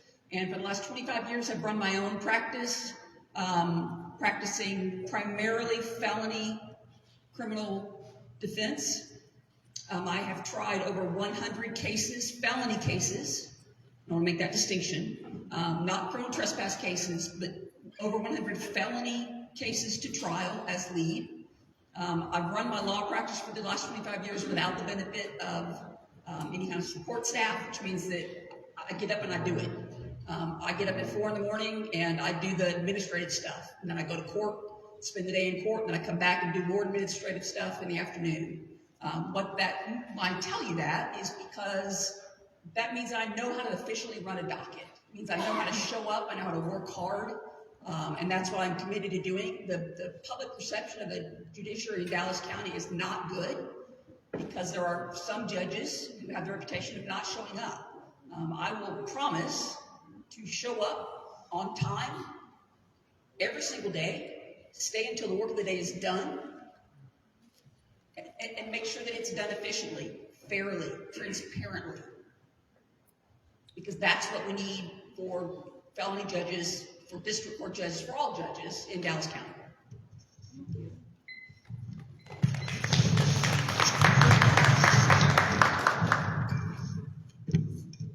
Good evening. My name is Leah Rashay Polk, and I am running for election for Criminal District Court 1.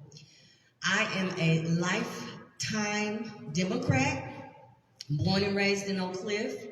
I'm a proud graduate of Skyline High School. I'm a proud member of Delta Sigma Theta sorority. And I have been a licensed attorney for 21 years. I have been a solo practitioner, like Ms. Hudson has. So I know how to manage a docket. I also worked for the Dallas County Public Defender's Office as an assistant public defender for over 11 years. I did juvenile, adult felony, and CPS cases. Right now, I currently work for a local law firm, and I only do felony cases now. As of 3 weeks ago, my office only wants me to do felony. What makes me unique for this particular court is that not only am I a criminal defense attorney, but when I was 15, I got woke up at 2 o'clock in the morning knowing that my cousin whose graduation I had attended 3 weeks before was murdered. Another thing that makes me unique for this position is that I also have family members who are part of the criminal justice system. And I think that people who come in front of a judge need to have a judge that can relate on all fronts. I can relate to the victims, I can relate to the defendants, I can relate to the prosecutors, because as a criminal defense attorney, it is my job to know what it is the prosecutor has against my client to be able to defend my client. And it is for those reasons that I'm best suited. Thank you. All right. Remain standing, please.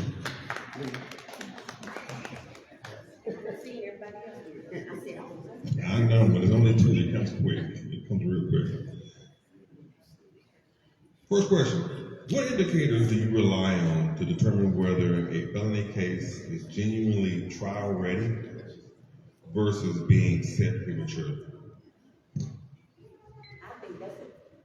I think that's a great question, because as a criminal defense attorney, one of the first things I do at the first setting is review the discovery that the state actually gives. I think that if you start with the discovery, you will know that a case is ready or not. That's how I even know that I'm setting the case for trial. It's not my decision, it's the client's decision.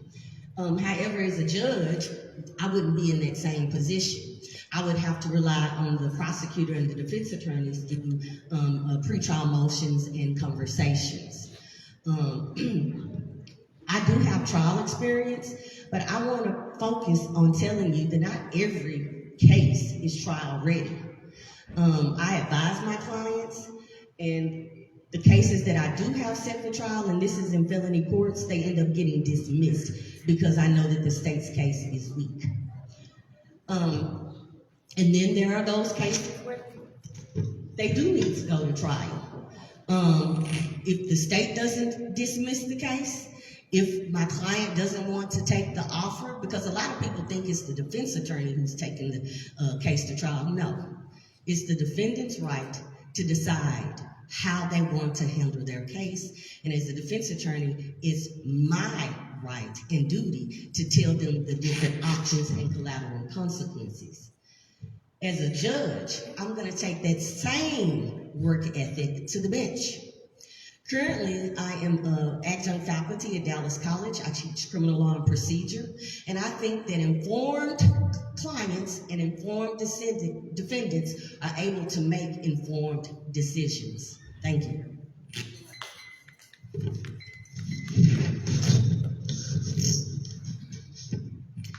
So, as a judge, I think the most important thing you can do to be able to recognize whether a case is trial ready or not is to be involved early on.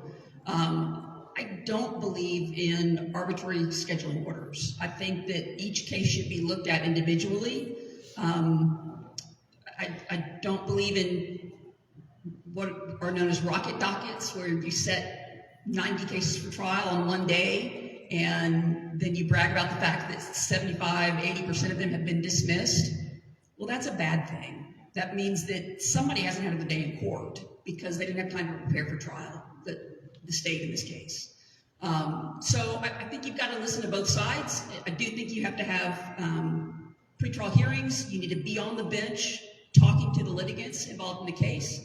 You need to not be back in your office letting your coordinator set trials, and then you just show up on a Monday morning and you have no idea what's going on. If somebody comes to you with a request for a continuance or a delay in the case, I think you have to consider the reputation and your knowledge of the people in front of you. And you have to consider, is this somebody who's always looking for a delay, or is this a valid request? So that's going to come into play. As a judge, you see the same attorneys in front of you over and over and again, week after week. And so I think that the reputation of the people in front of you is going to come into play, and you're going to have to make an individual decision based on each case. Thanks, Sandy. Yes. Got it. All right. Next question. In felony cases involving reluctant or unavailable witnesses, what authority does the court have, and how do you balance enforcement with fairness and due process? So, when there's a reluctant witness, that's actually up to the state to request a writ of attachment that the judge can then sign off on, and that gives law enforcement the authority to give that person a ride to court. And can force them to come testify. I would be glad to sign off on a writ of attachment if a prosecutor in front of me is asking for one. I can tell you that as a defense attorney for the last 25 years, I've rarely seen that happen. I can also tell you that I can think of one case in particular where I was about to say that reluctant witnesses maybe can be left alone. I had a case a couple of years ago. It was a sexual assault of a child case. Now, I was representing the defendant who was accused of sexually assaulting his stepson. And the stepson was an adult at this point, refused to cooperate, refused to answer phone calls, didn't want anything to do with this, he was embarrassed. The prosecutor somehow convinced him to show up in court, and he testified cold. And if you've read any books or seen any law movies, you've always heard the old adage that you don't ask a question you don't know the answer to. This prosecutor had no clue what this young man was going to say. And in 25 years, he was the best witness against a defendant charged in a criminal case I've ever seen. So well, I was about to say that sometimes if people are reluctant, you need to leave them alone. Sometimes you just need to let them come and show up and see what they're going to say and let them have their day in court.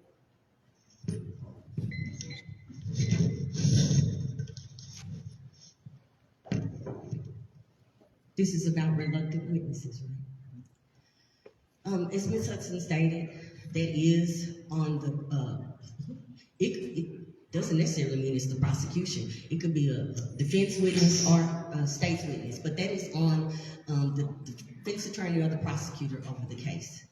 It's just the judge's role to be impartial, to hear, to rule, and if needed, sign what's necessary and before them.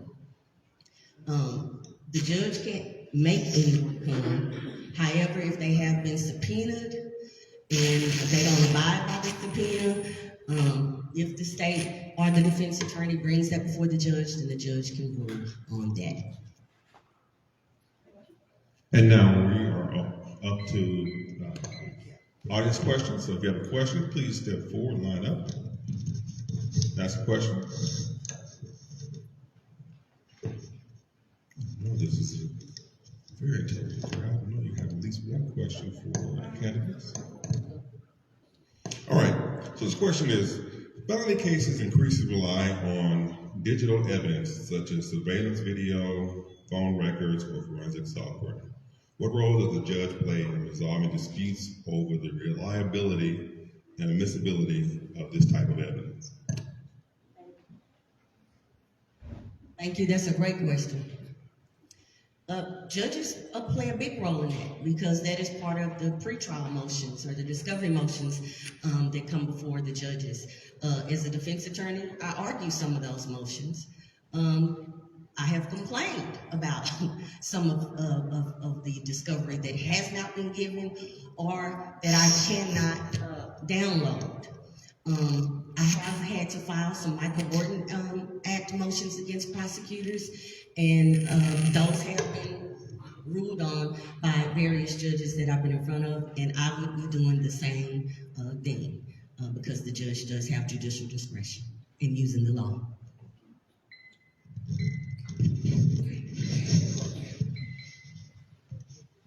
So, digital discovery has become a huge issue. It's so voluminous. You have a case with 100 gigabytes of body cam footage. Before any evidence can come in, be admitted into a trial, though, it has to be authenticated. There has to be a witness who can testify that this is authentic evidence, that it was how it was obtained, what it portrays. It has to be relevant. And so that's where the judge comes in. The judge has to apply the rules of evidence, consider the testimony of the sponsoring witness, the person who's there to authenticate it, and make a ruling. Again, another adage, you've heard that judges call balls and strikes. And so in admitting evidence, I think that's probably one of the biggest places that a judge does just that, is looking at the evidence, looking at the witness sponsoring it, and following the rule of law to decide whether or not it's admissible.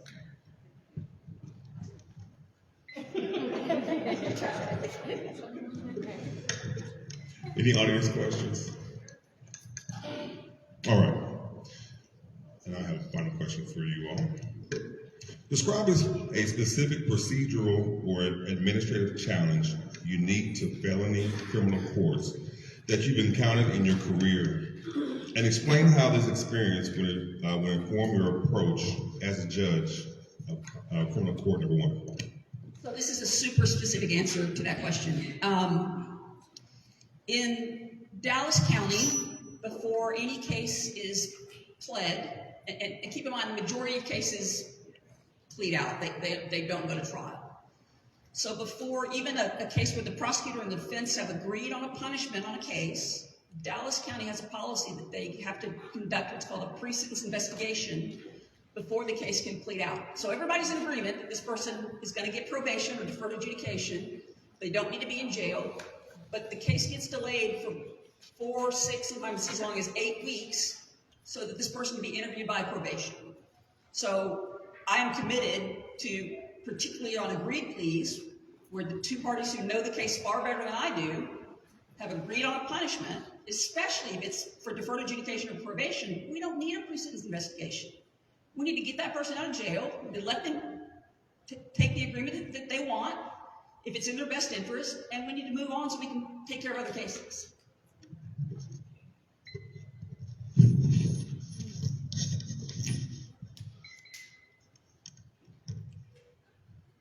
I can tell you what I have dealt with being an assistant public defender right now. One of the main procedural issues, and I'm gonna say as a judge sitting on a bench, is not having jurisdiction over cases. And that's because the cases haven't even been filed yet. They haven't been indicted. So you have defendants sitting in jail, you've got to deal with the bonds on unindicted cases, and the defense attorneys have to file writs for that case to even be heard for bonds. So that's one of the main challenges that is going on right now. So many unindicted, unfiled cases.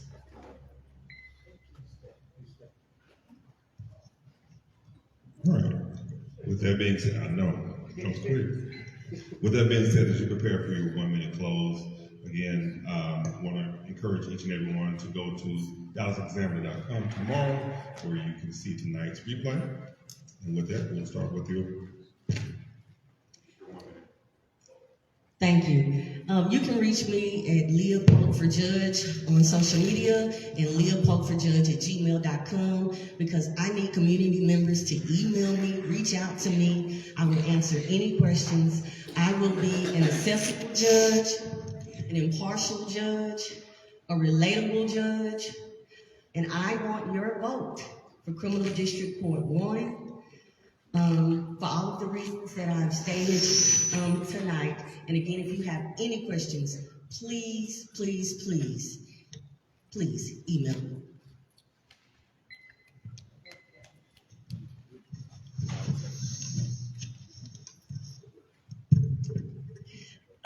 Again, my name is Stephanie Hudson. You can reach me at hudsonforjudge.com. The fact that y'all are here tells me that you care deeply about the outcome of this election, and it also tells me that you fully understand that the primary in Dallas County for judicial races is what matters. There are no Republicans, not a single Republican has filed for a judicial race in Dallas County. So the primary is it. I know y'all know that because you're sitting in this room tonight. I need you to tell your friends that. I need you to make sure you get the word out that people need to go vote in the primary all the way down the ballot. All the way, not just the top, not just the congressional races, the judicial races matter, because more and more, everyday normal activity is being criminalized. And so it matters who sits on these benches. So I encourage you to go to my website, hudsonforjudge.com, to learn more about me, and please tell your friends. Thank you. And our final race for tonight, Criminal District Judge, Court number 5, Maureen Alexander, Alyssa J. Patterson, and Lakeisha Smith.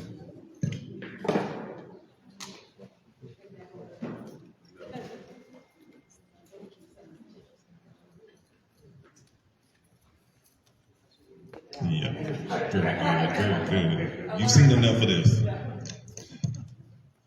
Time for your 2-minute opening.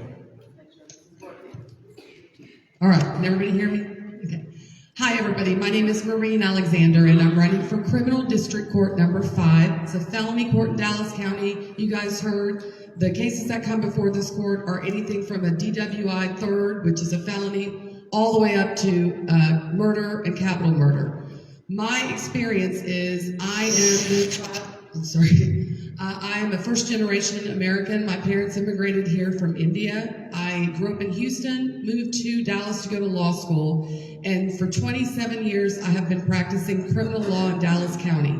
I started my career at the Dallas County District Attorney's Office, and then for the last 24 years I've been running my own private practice, focusing on felony cases, I have tried well over 150 jury trials, felony jury trials, ranging anywhere from a DWI third all the way up to murder, capital murder, and everything in between. The focus of my cases are the most difficult ones: child abuse and cases where people are accused of violent offenses. I have also dedicated a significant portion of my practice to indigent defense, and that is for people who cannot afford legal representation. I want someone with my skills and experience to be able to represent people who could not otherwise afford an attorney. And so, in addition to that, I've been practicing, my private practice handles all the administrative tasks that you do, which translates well to the bench in managing a docket and doing the administrative responsibilities that a judge will have to do. My website is alexanderforjudge.com. My email is marinealexanderforjudge@gmail.com, and I encourage you to look me up, reach out to me if you have any questions, and I look forward to spending the next 15 minutes or 20 minutes with you guys.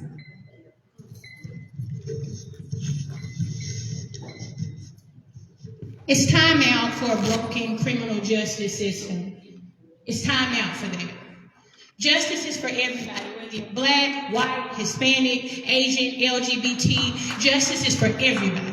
My name's Elisa Patterson. I'm born and raised from Dallas County, a Cedar Hill native. I'm running here for Dallas County Criminal District Court number 5 because I'm from this community, for this community, and I'm about the community. I went to UNT just an hour away here, majored in political science, 2 minors in Spanish and criminal justice. I've known from the kids, from watching Law and Order. I told my late mama I want to be a lawyer when I was 12 years old. So I knew I was going to be a lawyer when I hit the ground at UNT in fall of 2007. Then I went out of state at OU College of Law, got my Juris Doctor degree. Then I came back here and met many of my mentors in this room in Dallas and joined J.L. Turner, the Dallas Bar, and got connected and plugged in here to the Dallas community. I've prosecuted cases on every level here in the state of Texas, since from JP courts, municipal courts, where you deal with local citizens like you with a traffic ticket. Who's in here got stopped for a traffic ticket? Okay, you got some candidates in here that'll be handling those type of cases. But this is the bad court, as you would say. These are the most serious crimes in the state of Texas, and I've handled them all from JP to misdemeanor court when you do have a number 1 DWI, and also I've handled felony cases and then appellate. And that makes me stand out in this race. I'm both a trial and an appellate attorney. I clerked for the 5th Court of Appeals here in Dallas for 2 terms under the Chief Justice.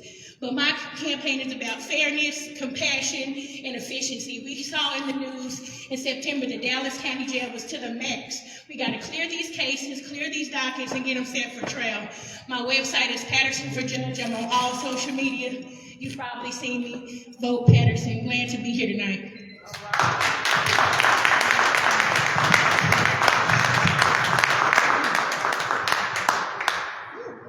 Good evening, everybody. First and foremost, I want to say thank you to the organizers that put this together, and thank you everybody who showed up. My name is Lakeisha Smith, and I'm running for CDC 5. That is a criminal court, just like they mentioned. It's everything from state jail felonies all the way to capital. And so this court is an open court. Judge Carter Thompson, he is retiring. And so we need someone who can step up and step in and hit the ground running, and that will be me, and here's why. I've been doing the work here in Dallas County. I'm the longest serving public servant that's on the stage right now for Dallas County. I started in the Public Defender's Office. When I graduated, first of all, I graduated from Tulane Law in 2012, and I came running to the Public Defender's Office because that's what I wanted to do. And I begged them for an internship. Luckily for me, I was able to get a job. From there, I went to the Dallas County District Attorney's Office, and I worked under 4 different administrations, starting with Craig Watkins. Not only that, but I just resigned my job with the Sheriff's Department, where I was the legal advisor to our Dallas County Sheriff, Miriam Brown. So I have done the work here in Dallas County, and I would like to continue doing the work in Dallas County. Now, let's talk a little bit about my experience. You want a judge that can hit the ground running, who has tried all these types of cases from state jail felony to capital, and I have done that to verdict. I was hand-selected in the DA's office to be a cold case prosecutor where I handled serial rapist cases. Not only that, but I've handled capital murder cases to verdict. Okay, so day one, I will be ready to go. I want to tell you a little bit about my life and why I'm doing what I'm doing. I had a pretty rough childhood. My mom passed away when I was about 14 years old. I was a high school dropout. I was a teen mom. I've actually experienced homelessness. A lot of the folks that come in our court, they've dealt with some kind of trauma. And I want to be in the position, and I will be in the position to help some of those folks out. Thank you.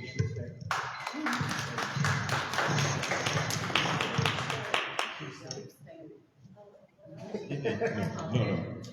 Patterson. Oh yeah, we got 3 people now, so it's a little different. It still will come quick though, but yes. Ms. Patterson.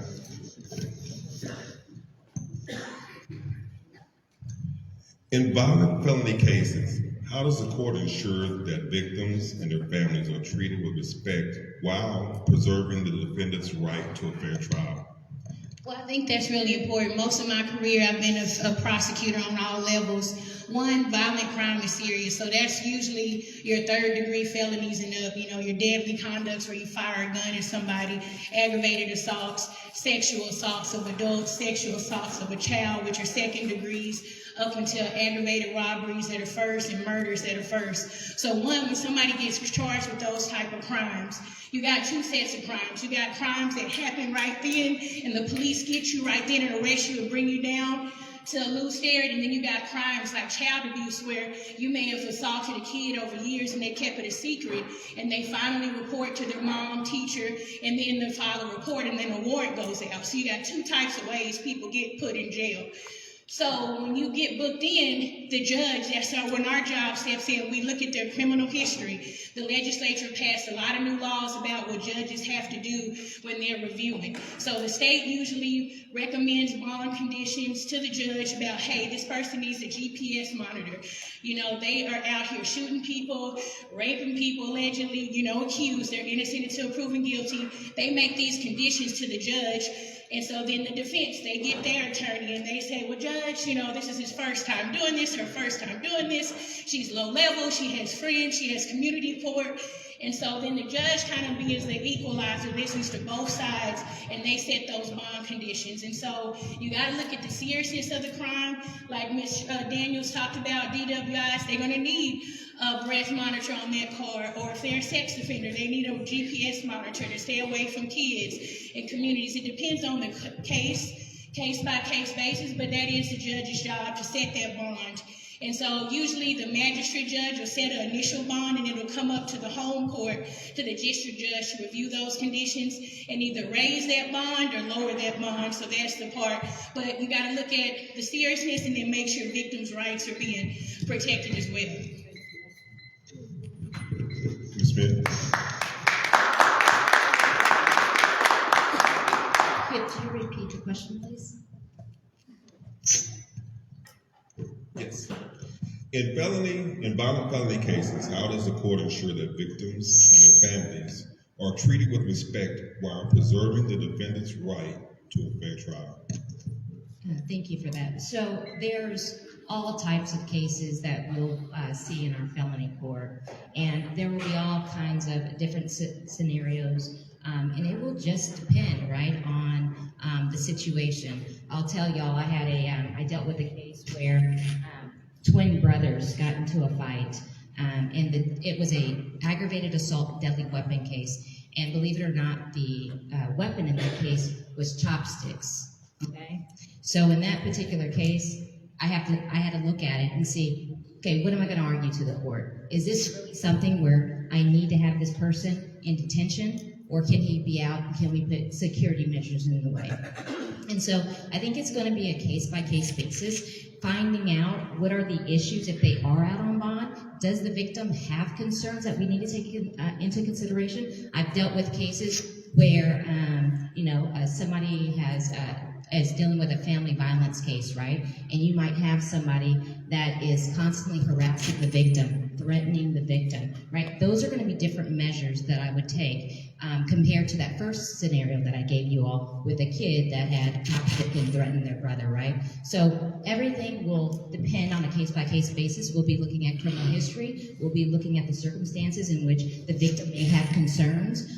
So a lot of things will go into place. I can't give you an exact answer because it will be case-by-case. Thank you. Thank you.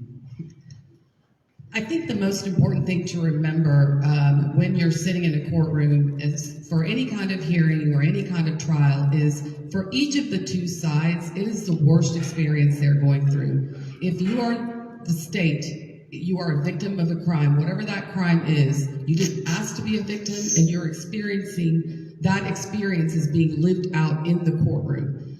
If you're the person charged, however you got there, whether it's because you have an addiction problem or a mental illness or you just don't have support or resources, however you got there, it's still the worst day or worst time of your life. So having a judge that's experienced in these types of cases matters. You need someone who has sat at both of those tables and argued for both of those sides. Because when you're advocating for one side or the other, you get to know your client. As a prosecutor of the state of Texas, the victims are your client. As someone representing the citizen accused, I get to know my client. I try to figure out, why are they here? How did you get here? What is going on with you that got you here, so that you can effectively advocate for a system or a program or a solution for them, so that they're not just coming in and out of the courtroom. And so I think in a situation to make sure both sides feel seen, heard, and that they are experiencing fairness, you need to have a judge who's experienced and sat in both of those seats so that you can put yourself in the shoes of either side and make sure that you're being compassionate to the experience that each side is living.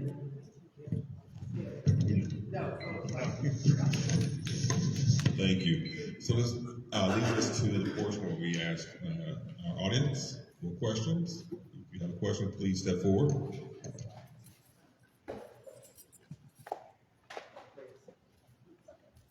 There we go. Ladies, thank y'all for being here. When was the last, make sure I say it right, when was the last felony jury trial you were on, and how many first-degree felony trials have you been leading on?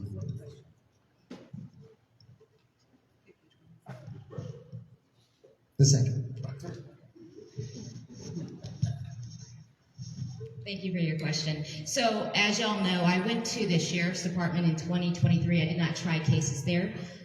But in 2023, that year, I tried 4 cases. I tried a murder, a felony forgery case that had 2 cases, and I tried, an aggravated assault deadly weapon, and I tried a felony level family violence case. So nothing shy of a scared trial attorney, not at all. You don't get a whole lot of trials. Maybe like in the 90s, they used to get 100 trials a year or something like that. But when I left the DA's office, I was somewhere at around maybe 50-ish trials. I don't know the exact number. And as a private attorney, I really didn't keep my stats. At the Sheriff's Department, it was usually civil service hearings that I was handling, so not trials. But I've handled everything from capital to verdict. Like I told y'all, I was in the sex assault unit, the cold case unit, where I handled serial rapist cases. I have, in fact, I think one of my capital murder cases that I tried to verdict is actually it's being televised right now as we speak. Someone just told me that they saw the episode. I have handled sex assault cases, juvenile cases, murder cases. Most of my career, I've handled felony cases. Maybe a year and a half or so, I handled misdemeanors, but for the most part, they've been the kind of cases that I'm going to see when I'm on the bench. Thank you.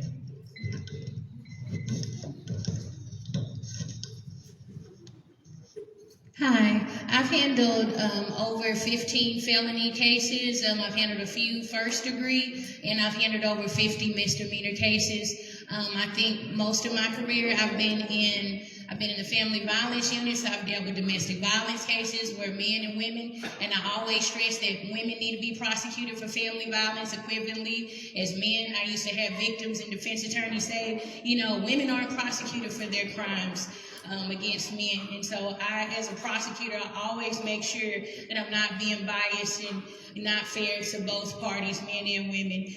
Then my first assistant moved me to the child abuse division. We were down prosecutors in Austin, and she called on me to take on being in a unit that was down 4 prosecutors. So I handled multiple felony district courts, handling serious child abuse cases up to continuous sexual assault of a child.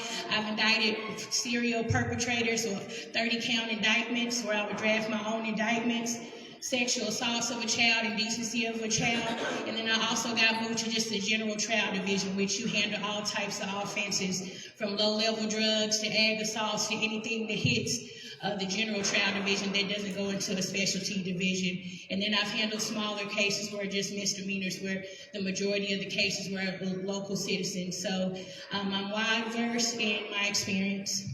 Thank you.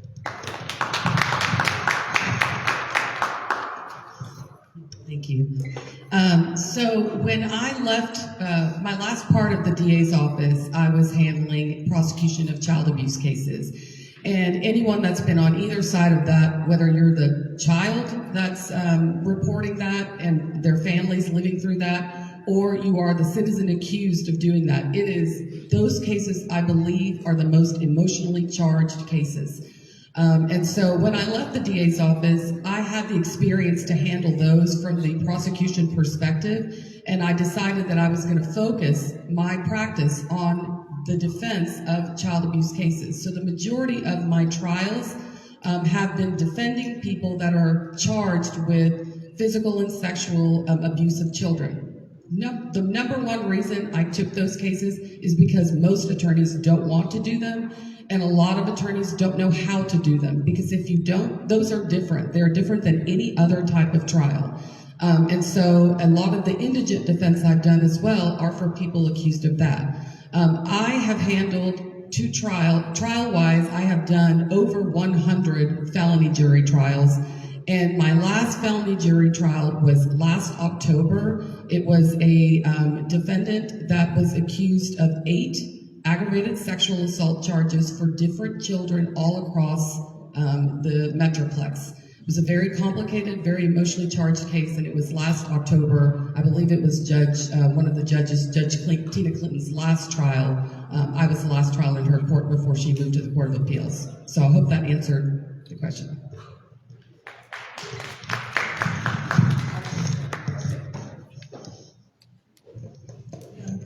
Community members have expressed concerns about consistency, communication, and accountability. How will you instill trust in voters and uphold judicial standards in your courtroom as judge? Well, I think number one is, as far as voting goes, I think when you see someone that's experienced and knows how to try these cases and knows how to rule, you know how to make rulings, you've been in that situation, I think knowing that you have someone that's been on either side helps as a voter. But once you get elected, you have to keep that reputation and build that reputation. And to me, there's a lot of distrust by many different communities for the justice system.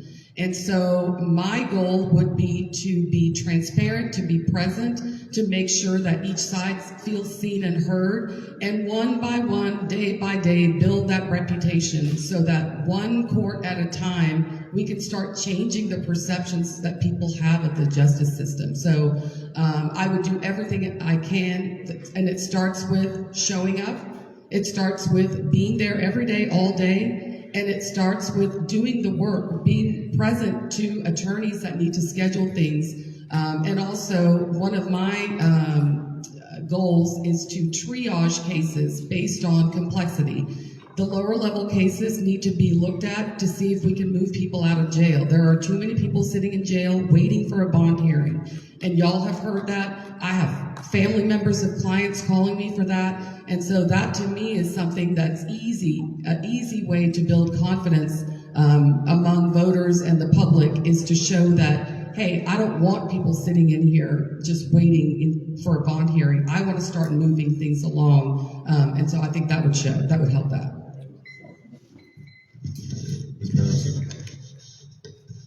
I think if you know me personally, I mean what I say and I say what I mean. It's so many times, and I think we know some elected officials here in Dallas County that run on one thing and then they do something else once they take their position.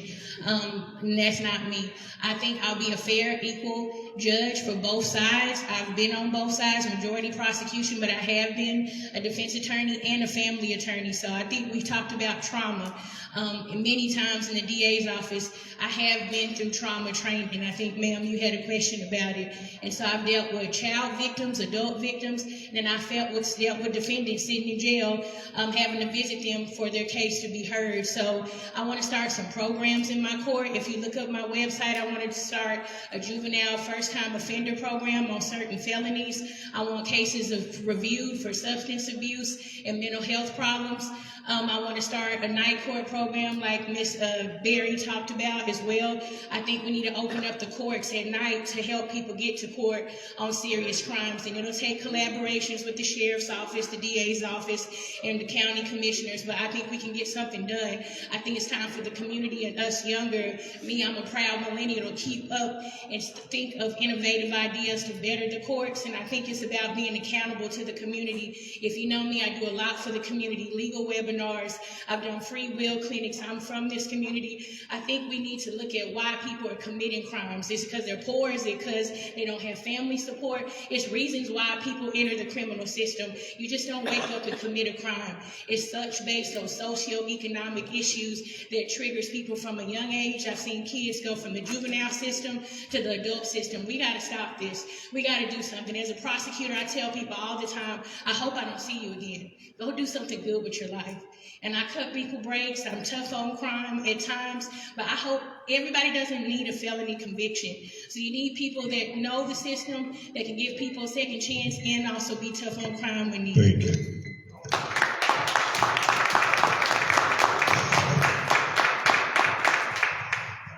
I think the question had to do with how we're going to build trust in the community. Well, a number of people that have talked to me about my platform, I'm focused on recidivism, okay? That is when you want to reduce the chances of somebody coming back in the criminal justice system. And I plan on making the community proud in a number of ways. One, I'm going to show up to work. My reputation in the courthouse has always been one of a hard worker. If I got to stay there late and get the job done, I'll get the job done. But two is to focus on recidivism. Like I told you, I shared my own personal story. I personally have dealt with different traumas in my life, homelessness, unemployment. I was a high school dropout. I know that education is usually the way out for a lot of people. Employment is the way out for a lot of people. So a lot of the things that I'm going to do in my court, bring employers into my court, do job fairs in my court for people in my court to ensure that they have stable employment. I plan on encouraging education because for me it worked. So recidivism is a big deal to me. Also, I encourage anybody and everybody to come into my court. In the state of in the United States, we have open courts. You can't lock the doors. You can't keep people out. You can come and visit. I don't mind. I encourage people to come in and see and hold me accountable. If I'm doing something wrong, tell me about it. I want to meet with members in the community. Tell me how we can get it right. I want to help people that come into my court. I also want to clear one thing too. I understand that there's recidivism, right? And there's people that deserve second chances, a lot of people. But there's also, on the other hand, there's people that we have to hold accountable. There's people that, honestly, I have to protect from society if I'm elected, right? So I'll be able to do both. I've been doing both. I've been serving Dallas County. I want to continue serving Dallas County. And if y'all give me the opportunity, I'll make you all proud. Thank you.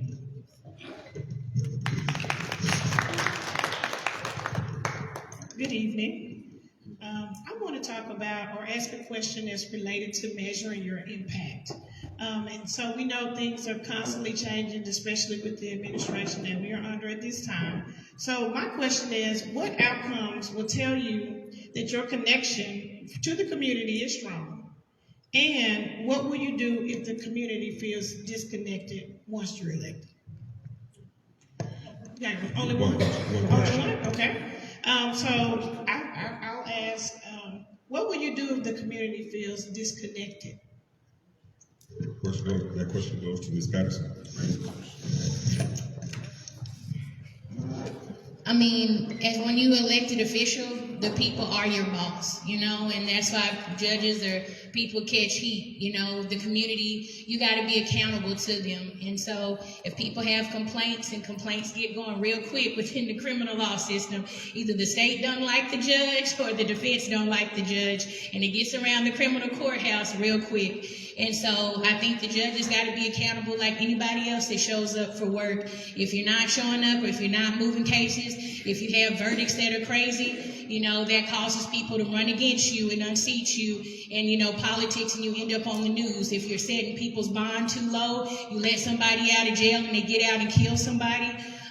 That's why you got to take these decisions seriously when somebody's in front of you, and you got to look at their criminal history. And that's why Austin has been putting all these positions and laws in place for judges to look at stuff more, because we got to protect this community. When you look in front of somebody and you got to look at their history and what they're charged with, and you got to make that decision, okay, does this person continue on this amount of bond and stay in the jail, or do we let them out on a bond with conditions? So I think judges need to be held accountable just like regular people. We're not above the law. I think everybody, you know, I've prosecuted police officers, teachers, drug dealers, child molesters.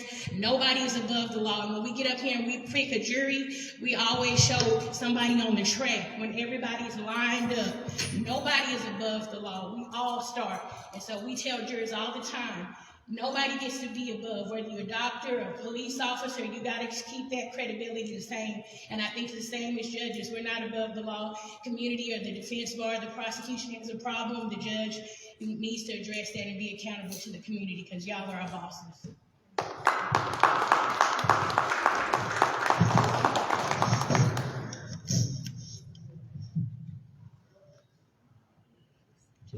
Ms. Smith?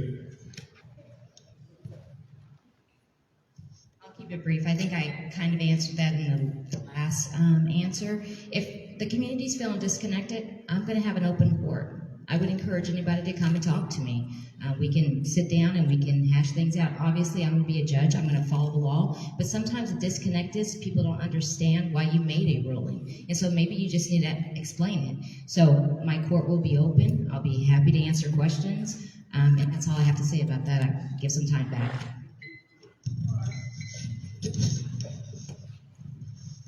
I'll do the same as well to give some time back.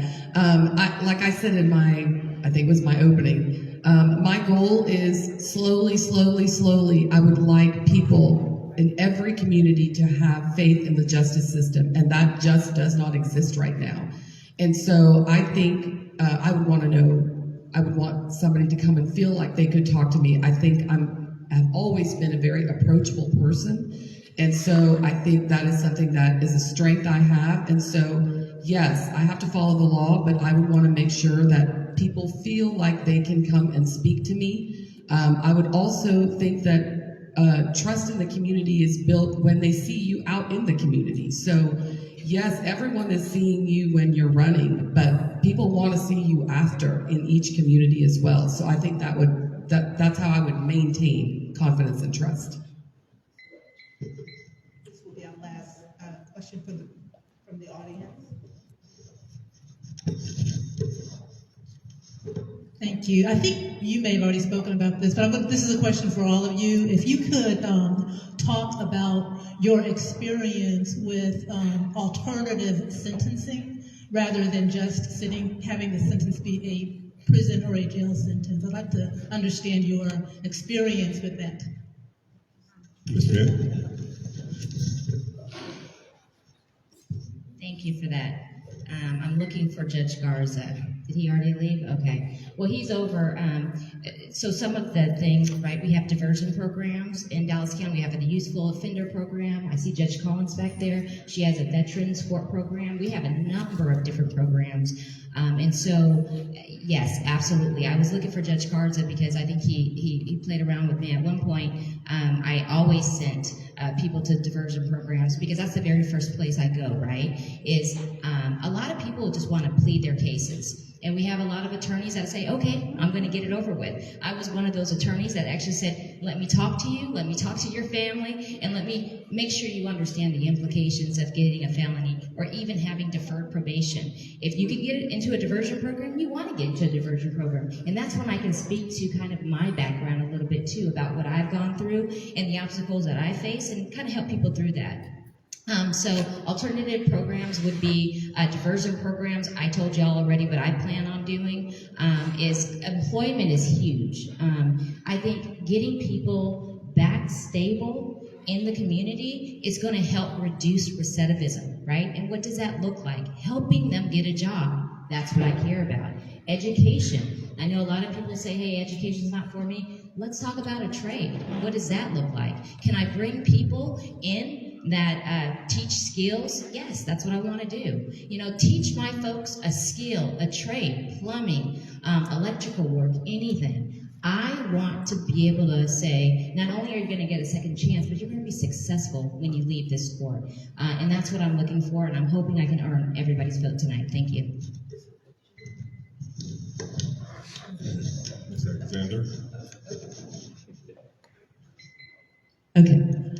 I am a huge fan of restorative justice. I have, in my 27 years of practicing, I have used probably every program that we have, and I am a huge believer in them. I have seen clients' lives turned around, and probably the one that I think, because we're really now starting to address it, is the mental health program. There are a lot of people in the community that have issues, but for various reasons you don't want to admit it, you don't want to address it, you don't want to deal with it. And that is one program, in addition to the drug courts and the veterans courts and all these other courts, that can really help you turn your life around.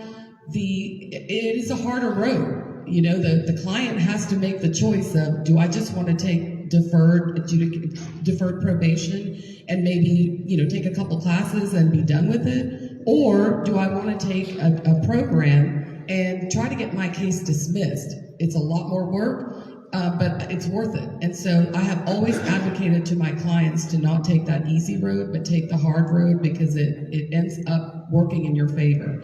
And for me, like I said, I want to find out why you're here, find a program that addresses that, so that when you go out, you're not coming back again.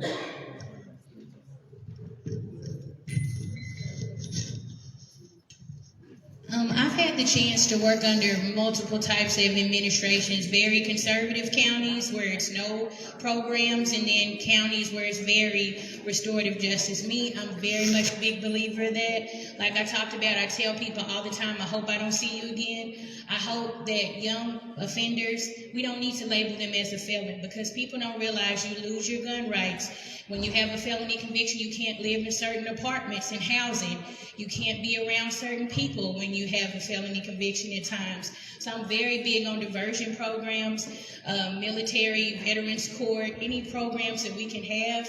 And I think judges need to take an active stance in that. When you see a young offender in front of you, okay, you need to be asking the state in defense, is this their first offense? Some of these programs do exist, but I think the judge, if I'm elected, I want to take an active role in making sure that the judges are looking at these things like substance abuse and mental health issues. They need to go to drug court. They need to go to mental health court. So I'm very much so, I think people deserve second chances, because the system is, to me, it can be broken. I've seen the good sides and the bad sides where people end up in the system. So I think we need to definitely have a lot of diversion programs, and judges need to be taking active stances on, has this person ever been in trouble before accepting a plea? The judge doesn't have to take a plea. The defense and state bring the plea to the judge. I've seen judges reject pleas all the time. Either they think it's too lenient or they think it's too tough. Judges, we need to take an active stance, but I think definitely people deserve second chances in life. And so we need to set them up for success, not failure. But everybody doesn't get that. I'm not going to say everybody gets a second chance, because when you murder somebody, rape somebody, you sometimes don't get afforded those opportunities, and judges do have to keep the community safe. But low-level offenders, third-degree state jail felonies, they shouldn't be convicted or locked up on every little thing. They deserve a second chance. Thank you. Great question. All right. Thank you. All right, first of all, let me just say I want to commend each and every candidate that came out here tonight. This has been a busy weekend. And I want to commend the audience for you coming out and asking the important questions that matter to you, the community. Give yourself a round of applause. As our candidates are formulating their 1-minute closing, remember, please go to dallasexaminer.com tomorrow, where you'll be able to see tonight's recording. And again, we thank you for coming out and being a part of this. You are part of not only the dream, but the action of the dream. We understand it's a process, and we thank you for being part of it and expressing your seriousness by coming out tonight. Now go forth, be activists. And as we get ready for our 1-minute closing, we'll start with Ms. Alexander.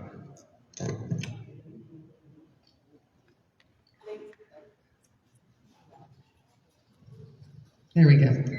Thank you, everyone, for listening to us and asking the questions. Again, my name is Maureen Alexander. Qualifications matter and experience matters. I am the only candidate in this race with over 27 years of criminal law experience. I'm the only candidate in this race that's board certified in criminal law. Didn't really have a lot of time to talk about that, but less than 10% of all attorneys in Texas earn that distinction. For 27 years, I've been down at Frank Crowley Courthouse working on both sides. My reputation is being fair, being prepared, being thoughtful, and knowledgeable. And I'm proud to say that not only does my criminal defense bar and the prosecutors, I have that reputation with them, but I have earned that reputation, and I'm proud to say that I have the endorsement of John Wiley Price, because he has seen how hard I've worked for the last 27 years helping people. So I thank you for your time, and I ask you to look at my website and reach out to me via Gmail if I can answer any questions. Thank you. Dallas County deserves equal justice. Anybody that steps in the Frank Crowley Courthouse, whether you're from Highland Park, DeSoto, Cedar Hill, my hometown, Garland, Mesquite, Carrollton, you deserve to be treated equally. Whether you're rich, poor, it doesn't matter. Again, my name's Elisa Patterson. I'm on all social media, Elisa Patterson for Judge. Patterson for Judge. My campaign is about fairness, compassion. I got a heart of gold. I care about people, and efficiency. And you'll hear a lot about experience and board certification. Any attorney in the state of Texas can take that test, but it's about quality over quantity. Do your research, look up people's reviews, see what type of attorney they really are, look up what people have said about them online, and it's all about quality over quantity. Just because somebody's been doing something for 30 years doesn't mean they're great at it or they're the best. Look at the quality, the experience. I ask you to research me. Look up what I stand for, what I've done for this community. Like I said, webinars. My goal is always to empower people to be the best that they can. Vote for Patterson, number 3 on the ballot. Thank you.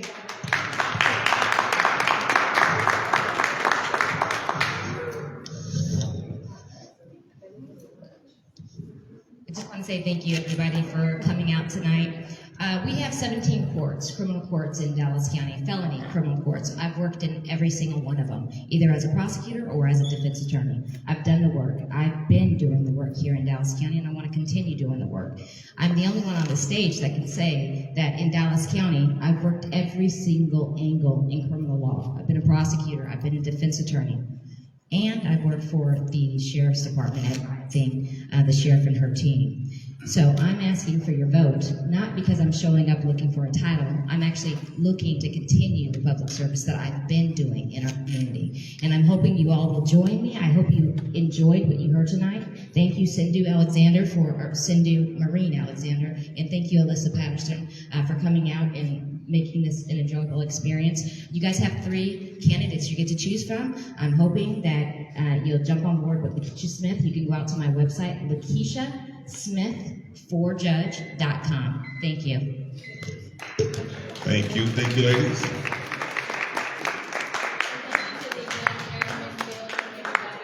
And again, thank you all for coming out. We will be back next Monday, same time, same place. Be safe.